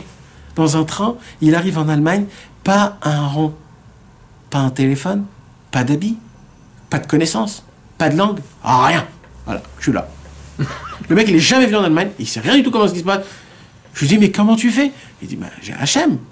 Hachem, il va m'aider. Hachem, il va m'aider. D'abord, je vais lui dire merci. Et il commence. Toda Hachem, merci Hachem que tu m'as emmené jusqu'ici. Merci Hachem. Quand il allait aux toilettes. Vous savez comment c'était dur pour lui, les toilettes? Parce qu'il était grand, lui. Il pouvait pas se baisser, il pouvait pas se nettoyer. Et les toilettes à Ouman, ça bouge, et lui, il pèse.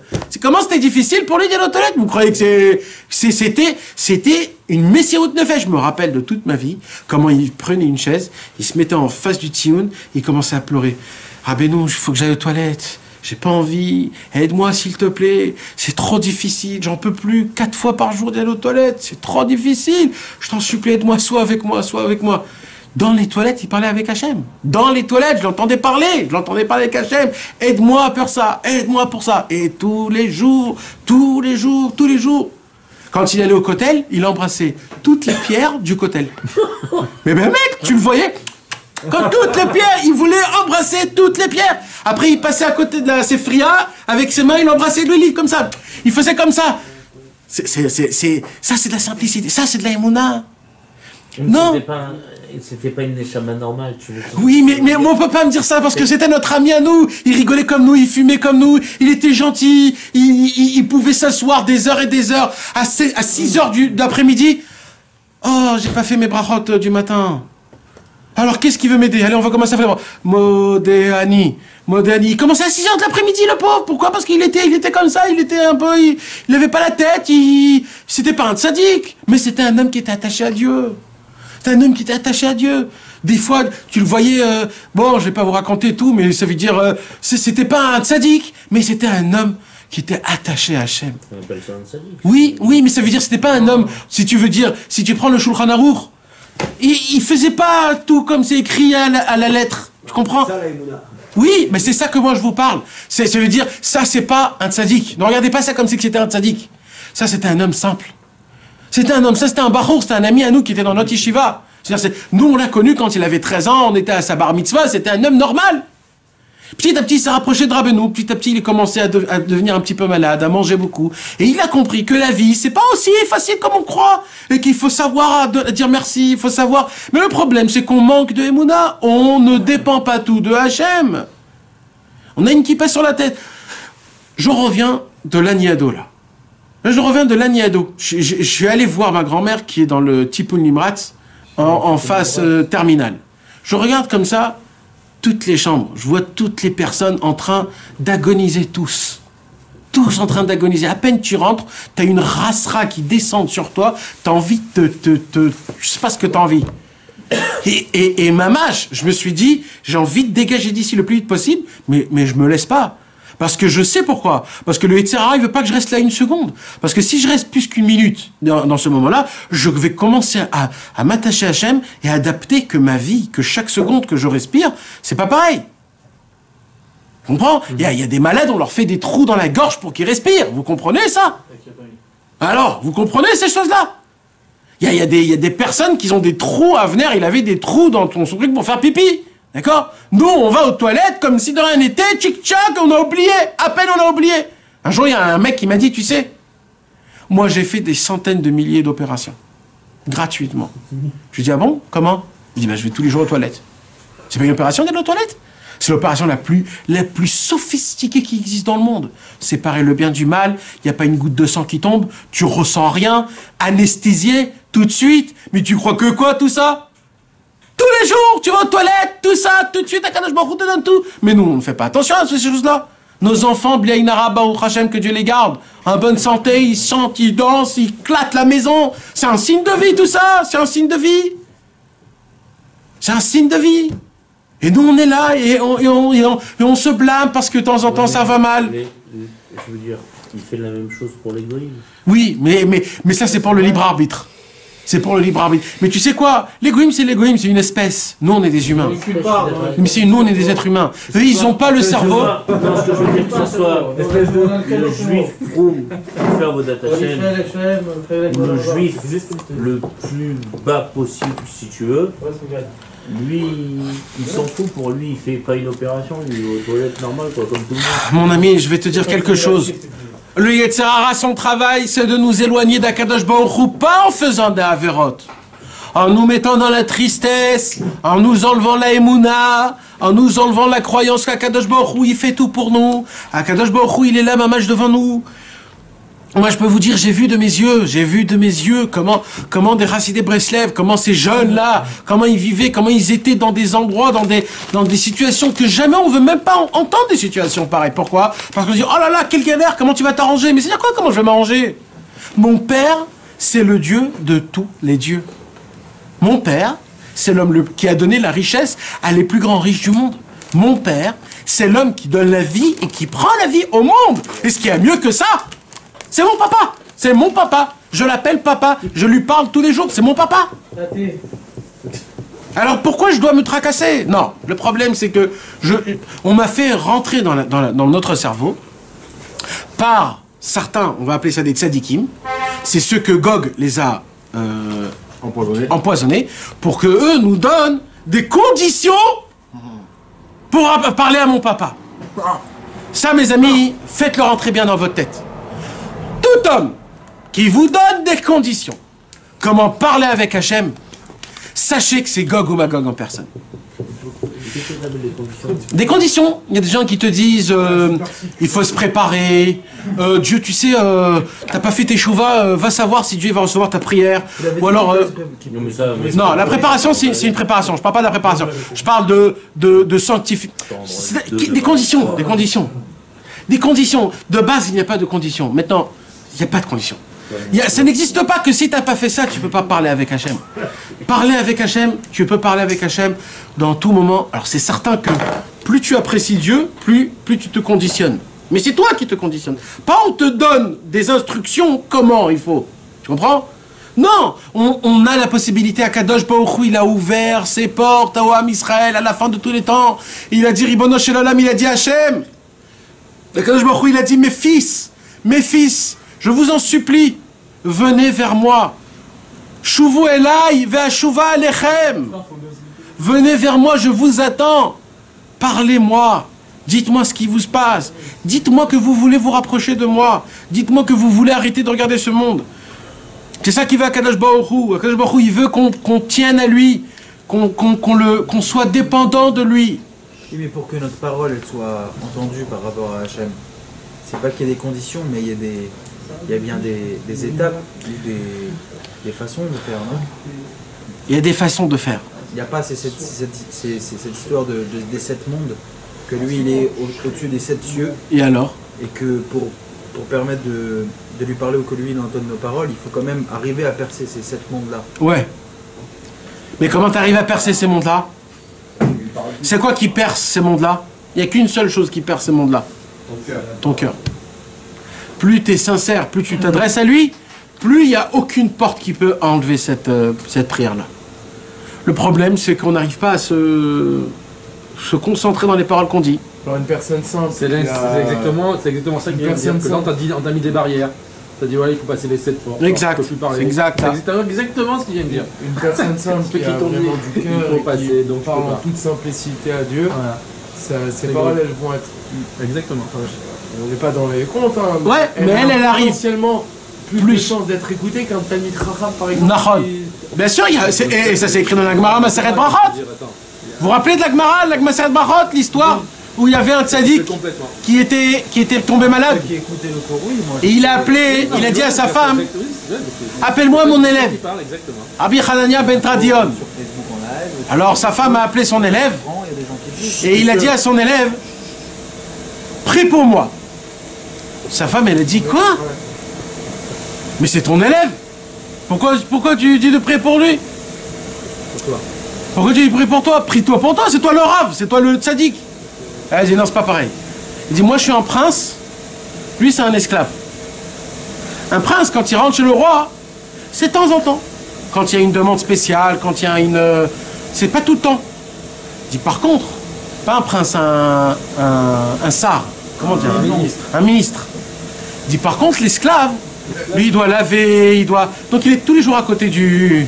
Donc lui quand il va prier, ça va aller plus vite que quand moi je vais aller prier. Donc vous voyez que même dans la Gemara, il y a cette chose-là. D'accord, tout ce que tu veux. Je suis d'accord, il n'y a pas de... Non, j'ai compris ce qu'il veut dire, mais il y a ce qu'on appelle des rêves, des choses que tu peux prier pendant 6 mois, et tu les as pas. Et il y a des choses que tu as pris en 10 mois que tu vas les avoir. Ouais. C'est parce qu'à chaque fois qu'on prie qu'on a dit 6 mois. Ouais, alors Ça veut dire que des fois tu dis, tu fais youch, tu vois, tu dis genre, bah il va pas écouter. Ça va, moi j'ai prié pendant 1 mois, 2 mois, 3 mois, 6 mois.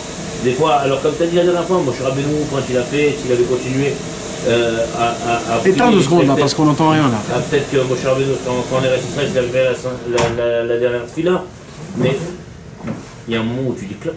Ouais, ouais. Et quand ça t'arrive. Ouais, mais attends 2 Ce qui veut secondes. dire, c'est que Là, on a mélangé 2 sujets là. Là, je parle pas maintenant de d'Afka d'un sujet de demande. Tu comprends? Là, je parle pas de demande que Dieu doit te exaucer. Là, je parle, Bichlal, de créer un lien, de te lâcher, de couler. Vas-y, lâche-toi. Vas-y, tout ce que tu as fait rentrer dans ton cœur, dans ton âme, tout ce que tu as avalé, tu t'es écrasé dans toute ta journée, dans cette semaine, de ce que tu as entendu à droite, à gauche, maintenant, lâche-toi. Enlève la crasse que tu as. Respecte maintenant devant Dieu. Crie, dis Hachem, c'est quoi ce monde? Crie, sors tout le râle, tout le poison que tu as avalé. Après que tu as tout sorti, tu commences à respirer, là tu dis, Ribono Shalom, heureusement que tu es là, que je peux te parler, que j'ai pas besoin de prendre un ticket, j'ai pas besoin d'attendre un temps spécial. Tout le temps que je veux, je peux venir, je peux te parler, Ribono Shalom. C'est de ça que je te parle, tu comprends? Je ne parle pas maintenant encore des demandes. Alors les demandes, alors tout est par rapport au calcul de Dieu. Maintenant on ne connaît pas les calculs de Dieu. Des fois il y a des choses qui sont bien pour toi, des fois il y a des choses qui ne sont pas bien pour toi, alors Dieu ne te les donne pas. Tu as beau prier tout ce que tu veux, il ne te les donne pas. Pourquoi? Parce que c'est pas bien pour toi de te les donner. C'est une malade, ça, c'est comme ça. Maintenant, des fois, ils te donnent tout de suite, parce qu'eux, ils te donnent tout de suite. On ne connaît pas nous les calculs, comment Hachem il fait les choses. Mais de demander, tu dois demander. Mais moi, je ne parle pas que des demandes. Moi, je parle d'Afka, de ces ignénimes-là, de pouvoir créer un lien, un contact, une possibilité de pouvoir parler avec Akadosh Baruch Hu et d'essayer de se dégager. Maintenant, tout le problème pour lequel on n'arrive pas à parler avec Hachem et qu'on n'arrive pas à fonctionner avec Hachem, c'est un manque de Emouna. Quand je mets les téphilines, maintenant, je ne parle pas que de prière. Quand tu mets les téphilines, est-ce qu'on a vraiment la Emouna que quand tu mets les téphilines, tu attaches Hachem avec toi? Quand tu attaches ton bras, tu prends Dieu d'en haut, tu le prends, tu le descends et tu l'attaches avec toi. Il est là, il est proche de toi. Tu le mets sur ta tête, tu le mets sur ton bras. Tu le mets sur ta tête pour qu'il rentre dans ton cerveau. Tu le mets dans ta tête pour qu'il rentre dans ton cœur. Quand on fait Shabbat, est-ce qu'on croit vraiment qu'en faisant Shabbat, on crée le ciel et la terre pendant 7 jours, les 7 jours qui vont venir? Le Rachaim Akadosh, il dit comme ça. Tout, Akadosh Baruch Hu, quand il a créé les 7 jours, normalement, c'était que 7 jours qu'il devait créer. Que 7 jours. Quand on a fait Shabbat, on a rajouté encore 7 jours. Quand on a fait le Shabbat après, on a encore... Et jusqu'à aujourd'hui. De base, après Shabbat, le monde est fini. Vendredi, le monde doit être fini. Dès qu'on commence à faire Shabbat, et qu'on fait le Kiddush, on recrée dimanche, lundi, mardi, mercredi, jeudi, vendredi. C'est pour ça qu'on dit... Mais celui qui ne fait pas Shabbat est d'accord avec moi, qui refuse que Dieu l'a créé le monde. Exactement, c'est pour ça que c'est très grave de ne pas faire d'Afka Shabbat. C'est très très grave le Shabbat d'Afka, c'est pas encore Stam Aïnyan. Non mais parce que pourquoi? Parce que il est comme si qu'il renonce sur ce que Dieu a créé. Mais c'est pour ça que celui qui fait Shabbat, c'est comme il est choutaf. Il est associé à la création du monde avec Akadosh Baruch Hu. Tellement c'est important de faire le kiddush sur du vin et de... Mais c'est de ça que moi je vous parle. C'est de ça qu'on avait parlé de la Emouna à Fred. C'est quoi la Emouna? C'est que dans chaque chose que tu fais, dans chaque chose, faire rentrer la puissance de combien c'est fort aux yeux de Dieu, combien c'est fort. Parce que le bitachon, c'est un peu plus surtout, c'est dans l'argent, c'est un niveau qui est plus élevé, le bitachon. Mais alors normalement c'est le bitachon que tu dois avoir, c'est pas de l'Emouna. Oui, mais le commencement c'est la Emouna, le commencement de base. On doit avoir la Emouna, tant qu'on n'a pas de Emouna, on n'a pas de bitachon, on ne peut pas parler de bitachon, la confiance. Mais nous ce qu'on doit demander c'est la Emouna, de croire que Dieu il nous aime encore, et que Akadosh Baruch Hu il regarde pas nos fautes, et que Akadosh Baruch Hu il regarde pas si j'ai été éloigné de là ou de là ou de là. Akadosh Baruch Hu il continue à nous aimer de la même façon de comment il nous aime encore, et ça continue encore et encore. C'est pas pour cela que Akadosh Baruch Hu chas v'shalom il nous aime pas. Et c'est pour cela, et c'est ça. Maintenant, Bezrat Hashem, il dit Rabbi Nachman de Breslev, je reviens. Et il dit, quand Mashiach viendra, Gog ou Magog vont tellement rentrer chez les tzadikim et chez les enfants, pas les tzadikim, pardon, chez les dirigeants et les enfants. C'est qui les dirigeants? C'est pas d'Afka les tzadikim. Ça peut être aussi... Bibi. Voilà, les gens de la Knesset qui font rentrer des nouvelles lois où il faut apprendre l'arabe, par exemple. Ouais. Ou alors il faut apprendre ce que Herzl Théodore a écrit sur le peuple juif, en disant que c'était un prophète. Tout ce genre de choses-là. Ou rabbin, etc. D'accord? Alors ça aussi, ça s'appelle Gog ou Magog, qui font rentrer dans le cerveau des enfants des choses. Maintenant, nos enfants, nous, ils reçoivent des choses qui sont très graves. Maintenant, nous, on doit se renforcer de toutes nos forces. Maintenant qu'on a été salis, maintenant, on doit se renforcer, on doit crier toute la journée Emouna, Emouna, Emouna. Appeler nos enfants Emouna. Faut appeler nos enfants Emouna. Tout c'est la Emouna. C'est que de la Emouna. Ribono Shalom, envoie-moi de la Emouna, que j'ai de la croyance. Tout c'est de la Emouna. C'est que de la Emouna. Tout dépend de la Emouna. Tout, il faut croire, il faut être confiant envers Hachem, envers les tzadikim. C'est quoi Rabbi Nachman de Breslev? Rabbi Nachman de Breslev a donné, on va dire, l'espoir au monde. Il a donné des paroles. Mes amis, je vous promets que si on aurait la Emouna, on aurait tous cru en Rabbeinu, et on serait tous des gens joyeux, et tous des gens parfaits. Pour une seule raison. Sans appliquer, hein, je ne parle pas d'appliquer. Si on aurait cru Béhémet, que quand Rabbi Nachman de Breslev dit qu'il faut regarder que les points positifs et jamais regarder les points négatifs, grâce à ça, on enlève tout ce qui est négatif en nous, rien que ça. Si on aurait cru Béhémouna Shlema, le monde en entier serait des tzadikim. Rien que ça. Rien que par la Emouna, hein, même pas par l'application, rien que d'y croire. Quand Rabbi Nachman de Breslev dit mitzvah gdola liyot besimchat tamid, que c'est une très grande mitzvah d'être joyeux tout le temps. Ou alors quand Rabbi Nachman il a dit tout ce monde c'est un pont qui est très étroit et l'essentiel c'est de ne pas avoir peur. Quand Rabbi Nachman de Breslev dit si tu crois que tu peux détruire, crois que tu peux construire. C'est des paroles qui sont très simples. Si on aurait un peu d'émouna dans ces paroles, mais une émouna vraiment bombe atomique, une émouna bombe de comment on appelle ça? Béton armé. Si on aurait une émouna pareil, on ne serait pas comme on est aujourd'hui. Le problème, c'est qu'on n'y croit pas. Dans la Torah, il y a écrit Tarat asher avata et Hashem elokecha besimcha. Dans le Chumash Devarim, d'ailleurs, c'est aujourd'hui que Moshe Rabbeinu il a commencé à dévoiler la Torah, Rosh Chodesh Shvat.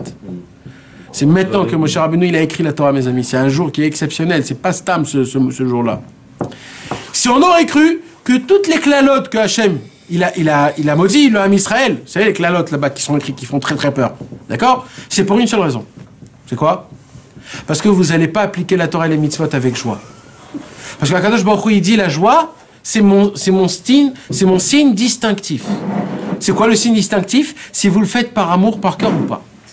Si vous le faites par amour et par cœur, automatiquement ça vous crée de la simcha. Et là, ça me fait montrer que ce que vous faites, c'est pour moi. Mais si vous appliquez la Torah et les mitzvot sans joie, c'est mon signe distinctif que ce que vous faites, c'est comme un poids, c'est comme une prison. Oh là là, encore, il faut faire le Birkat Amazon. Je suis trop fatigué. Arvit, je suis trop fatigué. Rosh Chodesh, demain, Moussaf, le Kriyat Torah Hallel. Ouh là là là là, quelle longue prière. Il n'y a pas un petit raccourci Vous imaginez, mes amis, comment c'est grave? Ben, Kadosh Baruch Hu, il dit, ah oui, eh ben, alors il y aura des problèmes. Et c'est pour ça qu'aujourd'hui, on bave. Pourquoi on bave? Parce que Tarat Hasher, Avata et Hashem Elohecha Besimcha. Parce que tu ne sers pas Hashem avec de la joie. Parce qu'on n'a pas assez d'émouna. La seule émouna simple, il dit à Rabbi Nathan, je vous demande même pas d'avoir la émouna dans la Torah et les mitzvot. Je vous demande la base de la base. Bien sûr, la émouna dans la Torah et les mitzvot. Mais la base de la base, c'est quoi? La émouna de combien on est chanceux d'être des juifs. Même si c'est pas pratiquant. Le fait est qu'on a gravé notre signe de judaïsme dans la Brit Mila. On a gravé notre sang. On a fait faire couler du sang à 8 jours, à nous-mêmes et à nos enfants, à nos propres enfants. On fait montrer à Kadosh Baruch Hu, voilà Hachem, je suis pas un grand tzaddik, j'ai pas beaucoup d'émouna, mais combien je voudrais moi en avoir de la émouna vers toi, me rejeter vers toi complètement, combien je voudrais me jeter. Rabbeinu, il était amoureux à des gens qui faisaient des choses très simples par la émouna. Un jour, quelqu'un, il a oublié où il a mis ses clés de voiture. Attends, il n'était pas chez lui à la maison alors. Comprend la galère, le mec il est dehors, il n'est pas chez lui, il a oublié, il ne sait pas où il a mis les clés. Qu'est-ce qu'il a fait? Je le vois prendre ses téphilines, le sac de téphilines, et il le met comme ça sur son front. Et comme ça, je le vois comme ça, je dis, mais qu'est-ce qui t'arrive, mec? Je dis, qu'est-ce qui t'arrive? Alors, il me regarde, il me dit, j'ai oublié où j'ai mis mes tefs, alors, mes clés, alors j'ai mis mes tefs, peut-être ça va me rappeler quelque chose. Je lui dis, ben tu vois ça, là, toute cette photo-là, nous on rigole, etc., etc. Ça, Rabbeinu, il t'aurait embrassé. Rabbi Nathan, quand il est parti voyager en Eretz Israël, alors il avait avec lui un shamash qui s'appelait Rabbi Yehuda Eliezer. C'est lui qui l'aidait à porter les valises, il l'emmenait à droite, à gauche, etc., etc., etc. Maintenant, Rabbi Nathan, c'est un homme spécial. Pourquoi? Parce que Rabbi Nathan, il sert Hachem tout le temps, il te voit des doutes, etc. D'un coup, il veut chanter dans ses danses. Maintenant, lui, l'autre à côté, c'est un homme normal. Ça veut dire, il faut pas trop qu'on nous regarde, il faut pas trop que soit des gens normaux. Mais qu'est-ce qui se passe? Il se passe que un jour, ils arrivent en Turquie, dans un endroit, où Rabbi Yehuda Eliezer, il dit à Rabbi Nathan, écoutez Rabbi Nathan, ce soir on va manger ici. Pourquoi? Parce qu'on va prier ici vite. Parce que ici, à la fin de la prière, il y a le rabbin qu'il prend chez lui à la maison les nouveaux personnes. Si on va prier autre part, on n'aura pas où manger ou dormir. Alors Rabbi Nathan, il lui dit, mais tu veux pas un peu me lâcher? Là-bas, ils prient vite, très vite. Par contre, là-bas, j'ai vu que Mincha, ils ont prié avec bien, comme il faut. Et en plus de ça, j'ai vu un homme qui priait en bougeant de tous les sens. Il bougeait ses mains, ses pieds, il bougeait, et tout le monde se moquait de lui. Il dit, mais par contre, moi, j'ai aimé ça. Alors je veux prier là-bas. Et Rabbi Eliezer, il disait, mais Rabbi Nathan, comment on va manger? Il dit, mais ça va. Et Rabbi Nathan est allé où? Prier avec le fou. Pourquoi? Parce que lui, il priait d'une manière un peu spéciale. Rabbi Nathan, il vient après Arvit, il vient chez lui, il dit, dis-moi, pourquoi quand tu pries comme ça, tu bouges de tous les côtés, etc., etc. Alors il lui dit, cet homme-là, il lui dit un jour, j'ai vu un cirque. Les Tsohanim, comment on appelle ça, les Tsohanim? J'ai vu des gitans qui étaient dehors et qui faisaient leur cirque, ils faisaient pour avoir de la mendicité. Et j'ai vu qu'il y avait un gitan parmi tous les gitans, que lui, quand il dansait de tout son corps et de toute son âme. Et lui, c'est à lui qu'on mettait plus d'argent dans son panier. Alors il a dit, quand j'ai vu ça, je me suis dit, si le monde, il aime cette manière, qu'en irait que Hachem, il aime quand on met tout notre corps et âme. Rabbi Nathan, il a dit, je remercie Hachem que j'ai pris avec ce juif. Parce que c'est vrai que c'est écrit nulle part, il ne faut pas faire ça, c'est pas écrit comme ça. Mais lui, il a ressenti. Alors je m'en fous maintenant, c'est de la Emouna. Allez, vas-y avec toi, je suis avec toi, mon frère. Parce que c'est de la Emouna pchito, tu comprends? Quand tu vois les belles-mères ou les grands-mères qu'ils achètent un bout de tissu de la chaise qui s'est assis Baba Salé. Maintenant, il n'y a rien de spécial dans ce bout de tissu, il n'y a rien, c'est pas maintenant. Mais eux, ils l'achètent, pourquoi? Parce que c'est ça et ça. Eh bien, ce bout de tissu, il devient kadosh d'une sainteté que vous pouvez même pas vous imaginer. Pourquoi? Pas parce que c'est ça, parce que comment ils regardent la chose et comment ils ont la Emouna dedans. C'est ça la force de la Emouna, c'est de tiendre à Hachem. Hachem, il est partout, il est là. Et quand Gog ou Magog, il est rentré dans ce monde-ci, il nous a fait faire rentrer des conditions et des règles comme un tas de Hachem. Et aujourd'hui, malheureusement, croyez-moi que si on ne parle pas à Hachem, c'est pour ces raisons-là. C'est parce qu'on se voit sale. On se dit, mais il y a un instant, j'ai joué au poker. C'est pas le Yetzera, c'est le Yetzera qui fait ça. Je m'en fous, c'est qui? Mais ça s'appelle le Yetzera. Mais je m'en fous, moi, comment il s'appelle?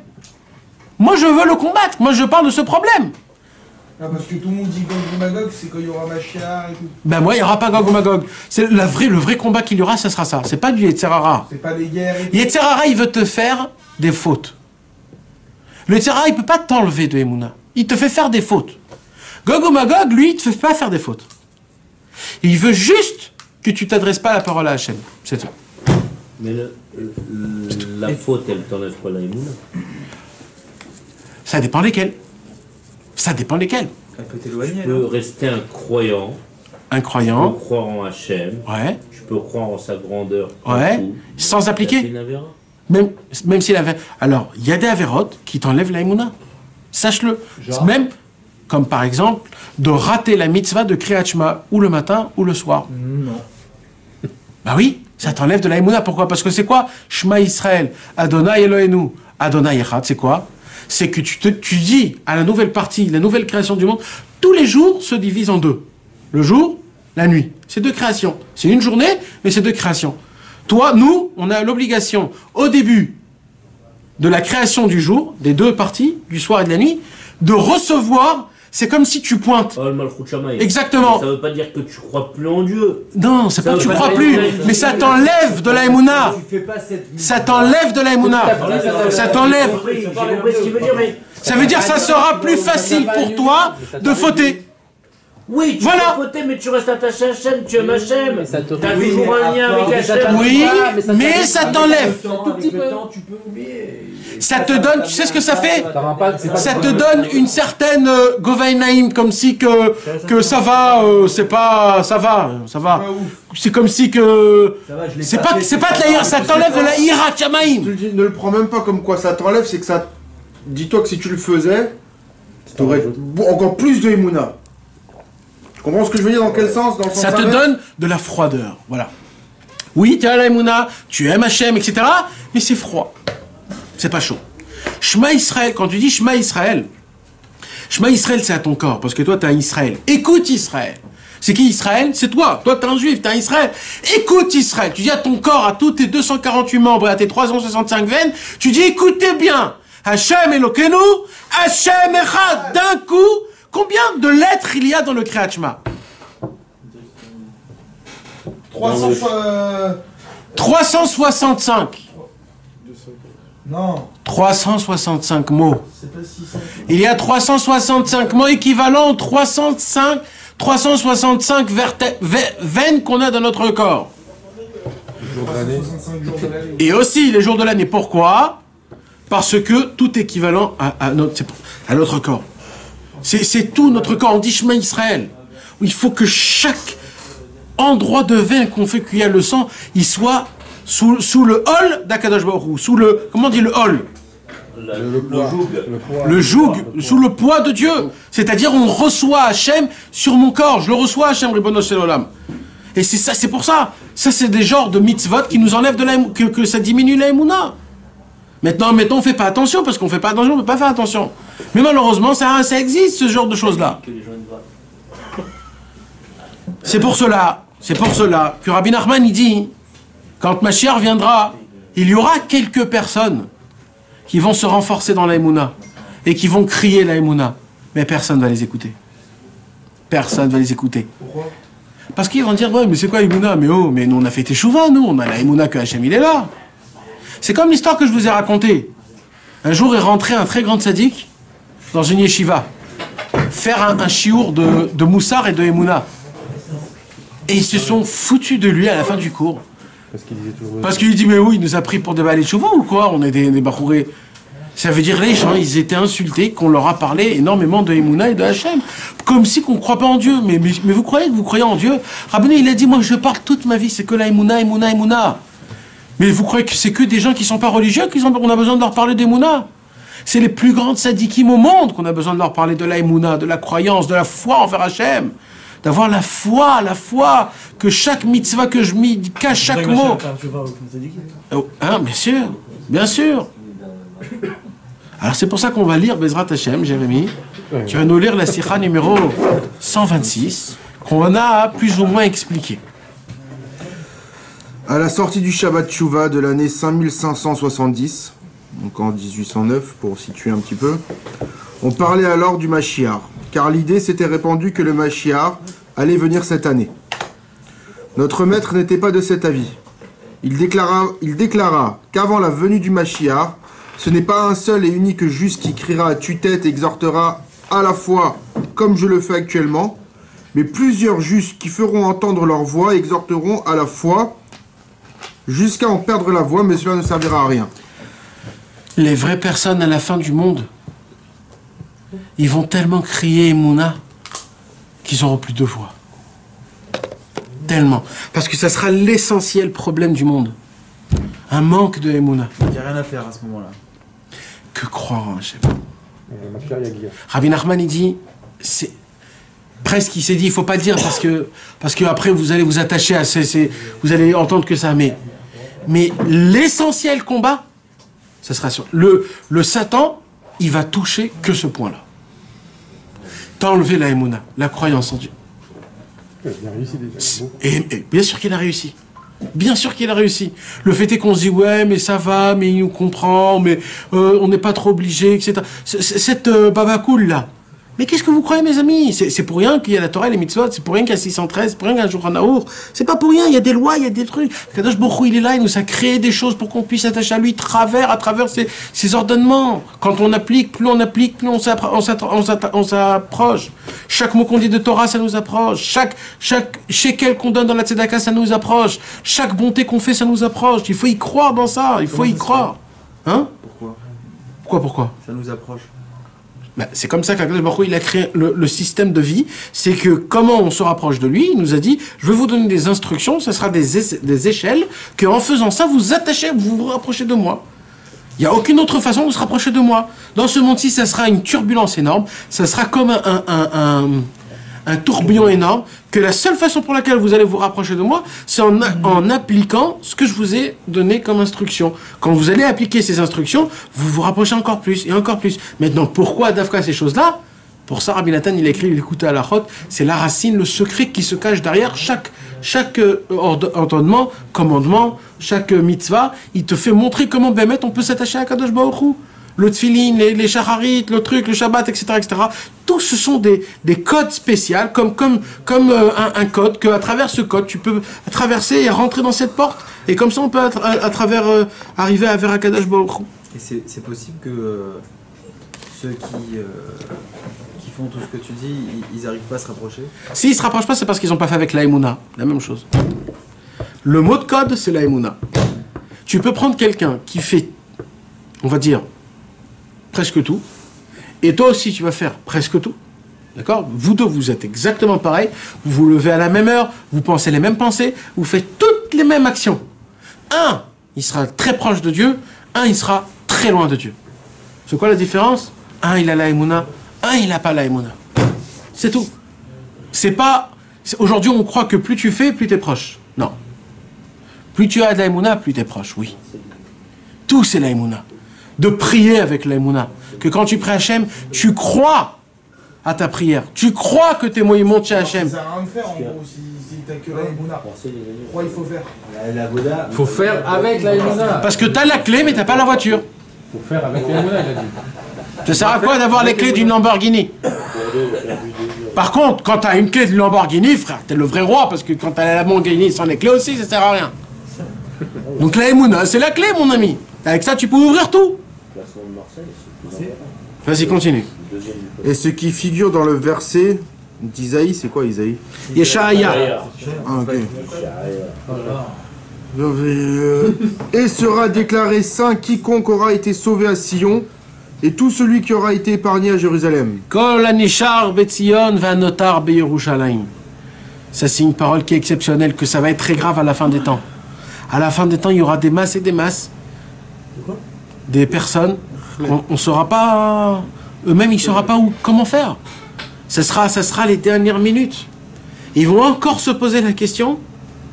J'y crois pas, c'est sûr, c'est pas sûr. Vous savez qu'est-ce qu'il a écrit, mes amis? Il a écrit comme ça. Tout homme, avant de mourir, mamash, avant de mourir, il y a le Satan, la femme du Satan, en personne, qui vient, qui prend une épée énorme, qui la met sous la gorge de la personne qui va mourir. Et là, elle le voit, hein, parce qu'avant de mourir, on voit des choses. Là, il lui dit maintenant, dis que tu crois pas en Dieu. Si tu dis que tu crois pas en Dieu, je te laisse vivre. Sinon, je te plante l'épée. Et là, le mort, que ça soit le plus grand sadique ou pas, il commence à avoir très peur. C'est pour cela que c'est une très très grande mitzvah d'être là où quand un homme il est en train de mourir pour lui dire Shema Israël Hashem Elokeinu Hashem Echad. Pourquoi? Parce qu'en ce moment-là même, lui-même il hésite, est-ce que je dis Shema Israël ou pas? Alors c'est pour ça qu'il faut venir à côté d'un mort et de lui dire Shema Israël, c'est-à-dire quoi? N'aie pas peur, sois un guerrier, dis Shema Israël, parce que laisse tomber. En vérité, il dit le Zohar HaKadosh, tout le travail qu'on fait dans toute notre vie de se renforcer de la Mouna, c'est que pour ce point-là. Parce que si Chas Veshalom là-bas, tu vas flancher, frère, c'est vraiment très grave. C'est pour ça, soyez forts dans la Emouna, n'ayez peur de rien. Jetez-vous dans le feu s'il faut. Il n'y a aucun feu qui peut nous allumer. Il n'y a aucun eau qui peut nous noyer. Mehmet! Continue. Donc le verset il doit être compris dans son sens littéral. à savoir que l'on appellera les justes précisément du nom de saints. Car les justes qui resteront encore et se renforceront et demeureront fidèles à leur foi auront vraiment droit au titre de saints. Vous voyez ce qu'il dit Rabbi Nachman? Il dit Rabbi Nachman qu'à la fin des temps, ça va être qui les tzadikim? Que ceux qui ont la émouna. Qui garderont leur émouna. Qui garderont leur émouna. Pas maintenant des trucs de folie comme à l'époque. Tu as encore la émouna, t'es un tzadik mon ami, même si tu fais des fautes. Même si tu n'appliques pas la Torah comme il faut, tu as encore la émouna, tu la tiens encore ta émouna comme tes grands-parents. En embrassant les livres comme on a raconté le cours dernier, le monsieur qui l'embrassait page par page. C'est de la émouna pshuta ça. Lire les Télim, les psaumes, comment Rabbeinu, il était amoureux de ces gens-là. Il a dit, j'adore les gens qui ont des livres, qui lisent les Télim toute la journée, qui font les brachot, les segulot, qui parlent à Hachem, ils font des trucs comme ça et tout. C'est vrai qu'il dit que c'est les juifs qui, avec simplicité, qui condamnent le Mashiach. Exactement. Exactement. C'est qui va couronner le Mashiach? Les simplicités qui couronneront le Mashiach. Ce sera eux. Ce sera pas les grands avec les grandes montures et les grandes choses. Ben non, au Kotel d'Avka, tu vois énormément d'Ashkenazim, des Chassidim très anciens, toute la journée non-stop les psaumes, non-stop. Tu te dis, mais quand il se repose le mec? Quand? Comment? Il fait 4, 5 livres de Télim par jour. Quel kiff il a de faire ça? Il le fait pas pour, il le fait pour le Ham Israël. Il a la émouna qu'en lisant les Télim, il sauve le Ham Israël dans chacun ce qu'il a besoin. Il donne son Télim pour le Ham Israël. T'imagines quelle force? Il n'y en a pas que, hein, des gens comme ça. Il y en a des dizaines. Tu iras au Kotel, tu les verras tous. Ils s'assoient, ils sont là, avec leurs télim, des grands télim complètement effrités. Ils les connaissent par cœur, il fait comme ça. Et tout ça, et il dit tous les mots que je dis, que ça puisse sauver l'homme Israël, celui qui a besoin, pour les femmes qui sont en train d'accoucher, des gens qui sont en galère, ça va pour eux, que Akadosh Baruch Hu, ils sont devant le Kotel, et comme ça pendant des vingtaines d'années, ça fait 30 ans, 40 ans qu'ils sont là-bas. Donc quand je vois un Chacun son igna. Chacun son igna. Continue. Vas-y. Il ne fait pas de... Messieurs. Il reste du soda? Alors? Non, il reste plus. S'il vous plaît. Fanta, vas-y. Alors, on continue là.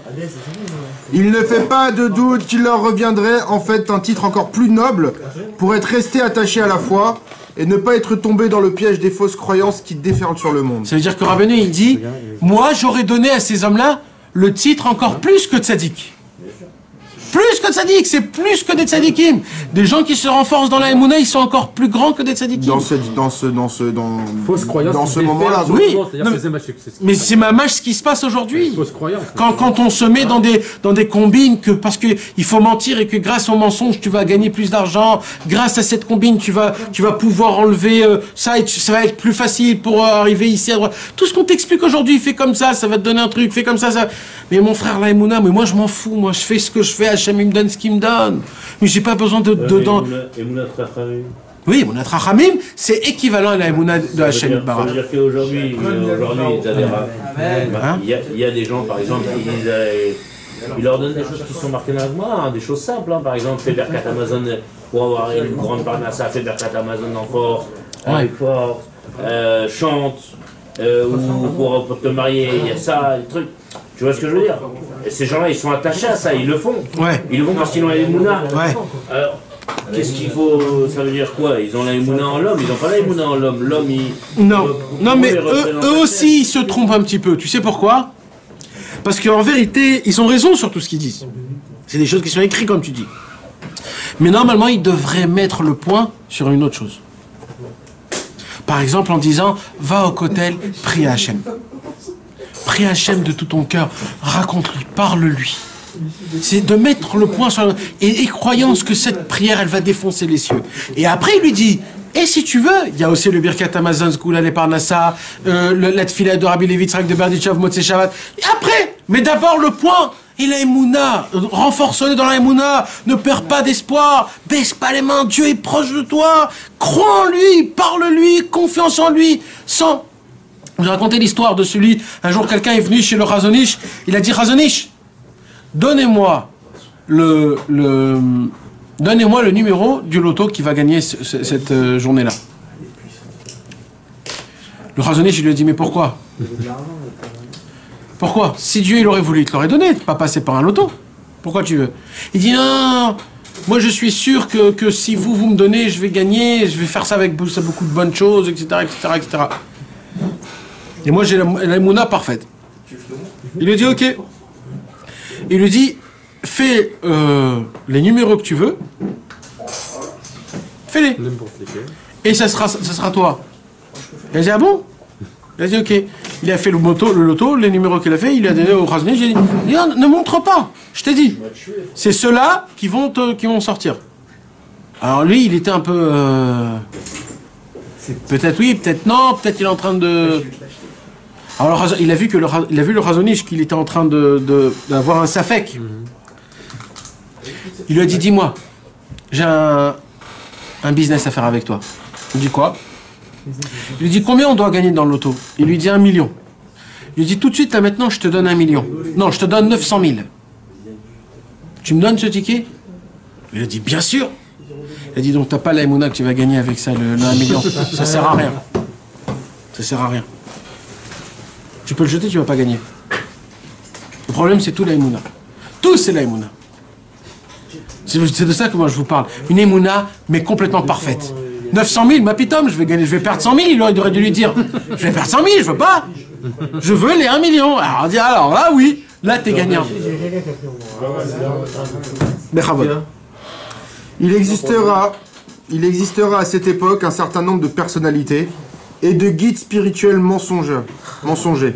Aïe, répète parce que c'est grave et le monde a besoin d'en savoir que malheureusement il y aura des dirigeants qui seront des mensongères qu'on va les appeler. Ce sera des guides spirituels qu'on va les appeler Rav, Rabbin, Tzadik.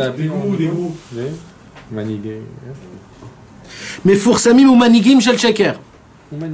Manigim. Mais Foursamim, très connu, très des meneurs. Des Manigim de Sheker. Et maintenant, et malheureusement, on va être très attaché à eux. On va adorer ce genre de tmanik, de brachot, etc. Je dis pas qu'ils sont tous comme ça, mais il y en a. Je peux te poser une question? Alors? Il y a des rabbins, des fois, ils disent embrasse-moi la main. Je sais pas. Tu peux demande-leur, c'est la meilleure chose. Ah, il y a une réponse. Je suis arrivé, mais il a fait comme ça. Demande-leur. Je dois embrasser la main, frère. Bah demande-leur, vas-y, continue. Je comprends pas, c'est pour ça que je demande. Je voulais montrer ça. Et il ne fait pas de doute qu'on ne trouvera pas une communauté comme la nôtre. C'est pour ça que je demandais après. Bien sûr, c'est bon. Il ne fait pas de doute qu'on ne trouvera pas une communauté comme la nôtre, dans laquelle se rassemble un certain nombre de personnes qui aspirent vraiment à écouter la parole divine. Et quoi qu'il y aura alors quelques hommes pieux, ils seront dispersés ici et là. Il ajouta, inscris cela dans le livre comme témoignage. Comme ça, il dit Rabbeinu Motzei Shabbat. Il lui dit, vous voyez ce que je viens de dire? Il lui dit, Rabbi Nathan, écris ce que je suis en train de vous dire là. Parce que dans le monde futur, quand Mashiach viendra, juste avant, il n'y aurait pas des hommes pieux, des Anashim Kshirim. Ils seront un peu éparpillés, un là. Et il dit des gens comme nous aujourd'hui, comme l'équipe qu'on est aujourd'hui, qu'on veut écouter les paroles de Dieu, qu'on veut se rapprocher de Dieu, que toujours on dit Baruch Hashem, Bezrat Hashem, Achi Yebeseder, Ishtabach Shemolad, Manishma Neshama, toujours dans chaque parole on dit Rabbeinu Hashem, Hashem Itbarach. Il n'y en aura pas. Aujourd'hui, tu parles de ce genre de paroles-là, on te regarde comme un fou. Et il lui a dit écris ça parce que aujourd'hui vous ne me croyez pas. Mais le fait est que vous allez écrire, ça va vous apaiser qu'il y a 200 ans on a parlé, on savait qu'il y avait des gens, qu'il y aurait une génération pareille. Il ajouta, inscris cela dans le livre comme témoignage, afin que ceux qui vivront, dans les temps futurs, sachent qu'il y a déjà eu quelqu'un qui savait à l'avance ce qui allait se passer, et fort de cela, ils pourront se renforcer dans leur foi en Dieu et dans les justes authentiques. Ça, mes amis, c'est notre renforcement aujourd'hui. Quelle puissance. De pouvoir savoir qu'il y a 200 ans... Donc, il savait pertinemment t'as loupé la bombe atomique. La Emouna allait baisser. Vadaï. Pas qu'elle allait baisser, qu'elle allait s'éteindre. Ah ben non, il a dit d'avoir la Emouna dans le monde futur, dans le monde plus tard, c'est-à-dire comme aujourd'hui, sera difficile comme grimper sur un mur en verre. Ouais. Presque impossible. Mais il n'y a que celui qui le veut qui peut l'atteindre. Parce que des fois, tu sais pas comment. C'est très... Donc à Très fin. l'époque, ça veut dire qu'il y avait... Dans quoi? Combien? Jusqu'à où? C'est très fin. Donc il savait alors, d'après ce... Et Vadaï que Rabbeinu, il savait. Il savait exactement le genre de génération qu'il y aurait quand le Mashiach viendra, en disant que le seul combat qu'il y aurait à cette époque-là, ça serait sur la Emouna. Et l'essentiel travail à travailler aujourd'hui, c'est la Emouna, dans ce qu'on fait. Dans ce qu'on fait, que Hachem il aime, que Hachem il veut, que c'est important, etc., etc., etc. C'est ça le seul travail. Le seul travail. Et garder encore plus nos enfants. Parce que je vous ai dit, Gog ou Magog, c'est Dafka par les enfants. Ça commence par les enfants. Parlez-leur beaucoup de Emouna. Racontez-leur Dafka maintenant pendant les parachutes. C'est une mitzvah tassé d'oraïta dans notre parachat. On dit les man tes saper et les vanecha ou les vne vanecha. C'est une obligation de raconter des histoires de Emouna qui font entrer la Emouna. Comment Hachem il a ouvert la mer, comment Hachem il a fait les diplés, comment les Égyptiens, c'est de la Emouna. Faites rentrer de la Emouna. Comme vous faites rentrer les autres choses, l'anglais, l'histoire et l'iPad, etc. Je vous dis pas maintenant de tout enlever, parce que c'est impossible.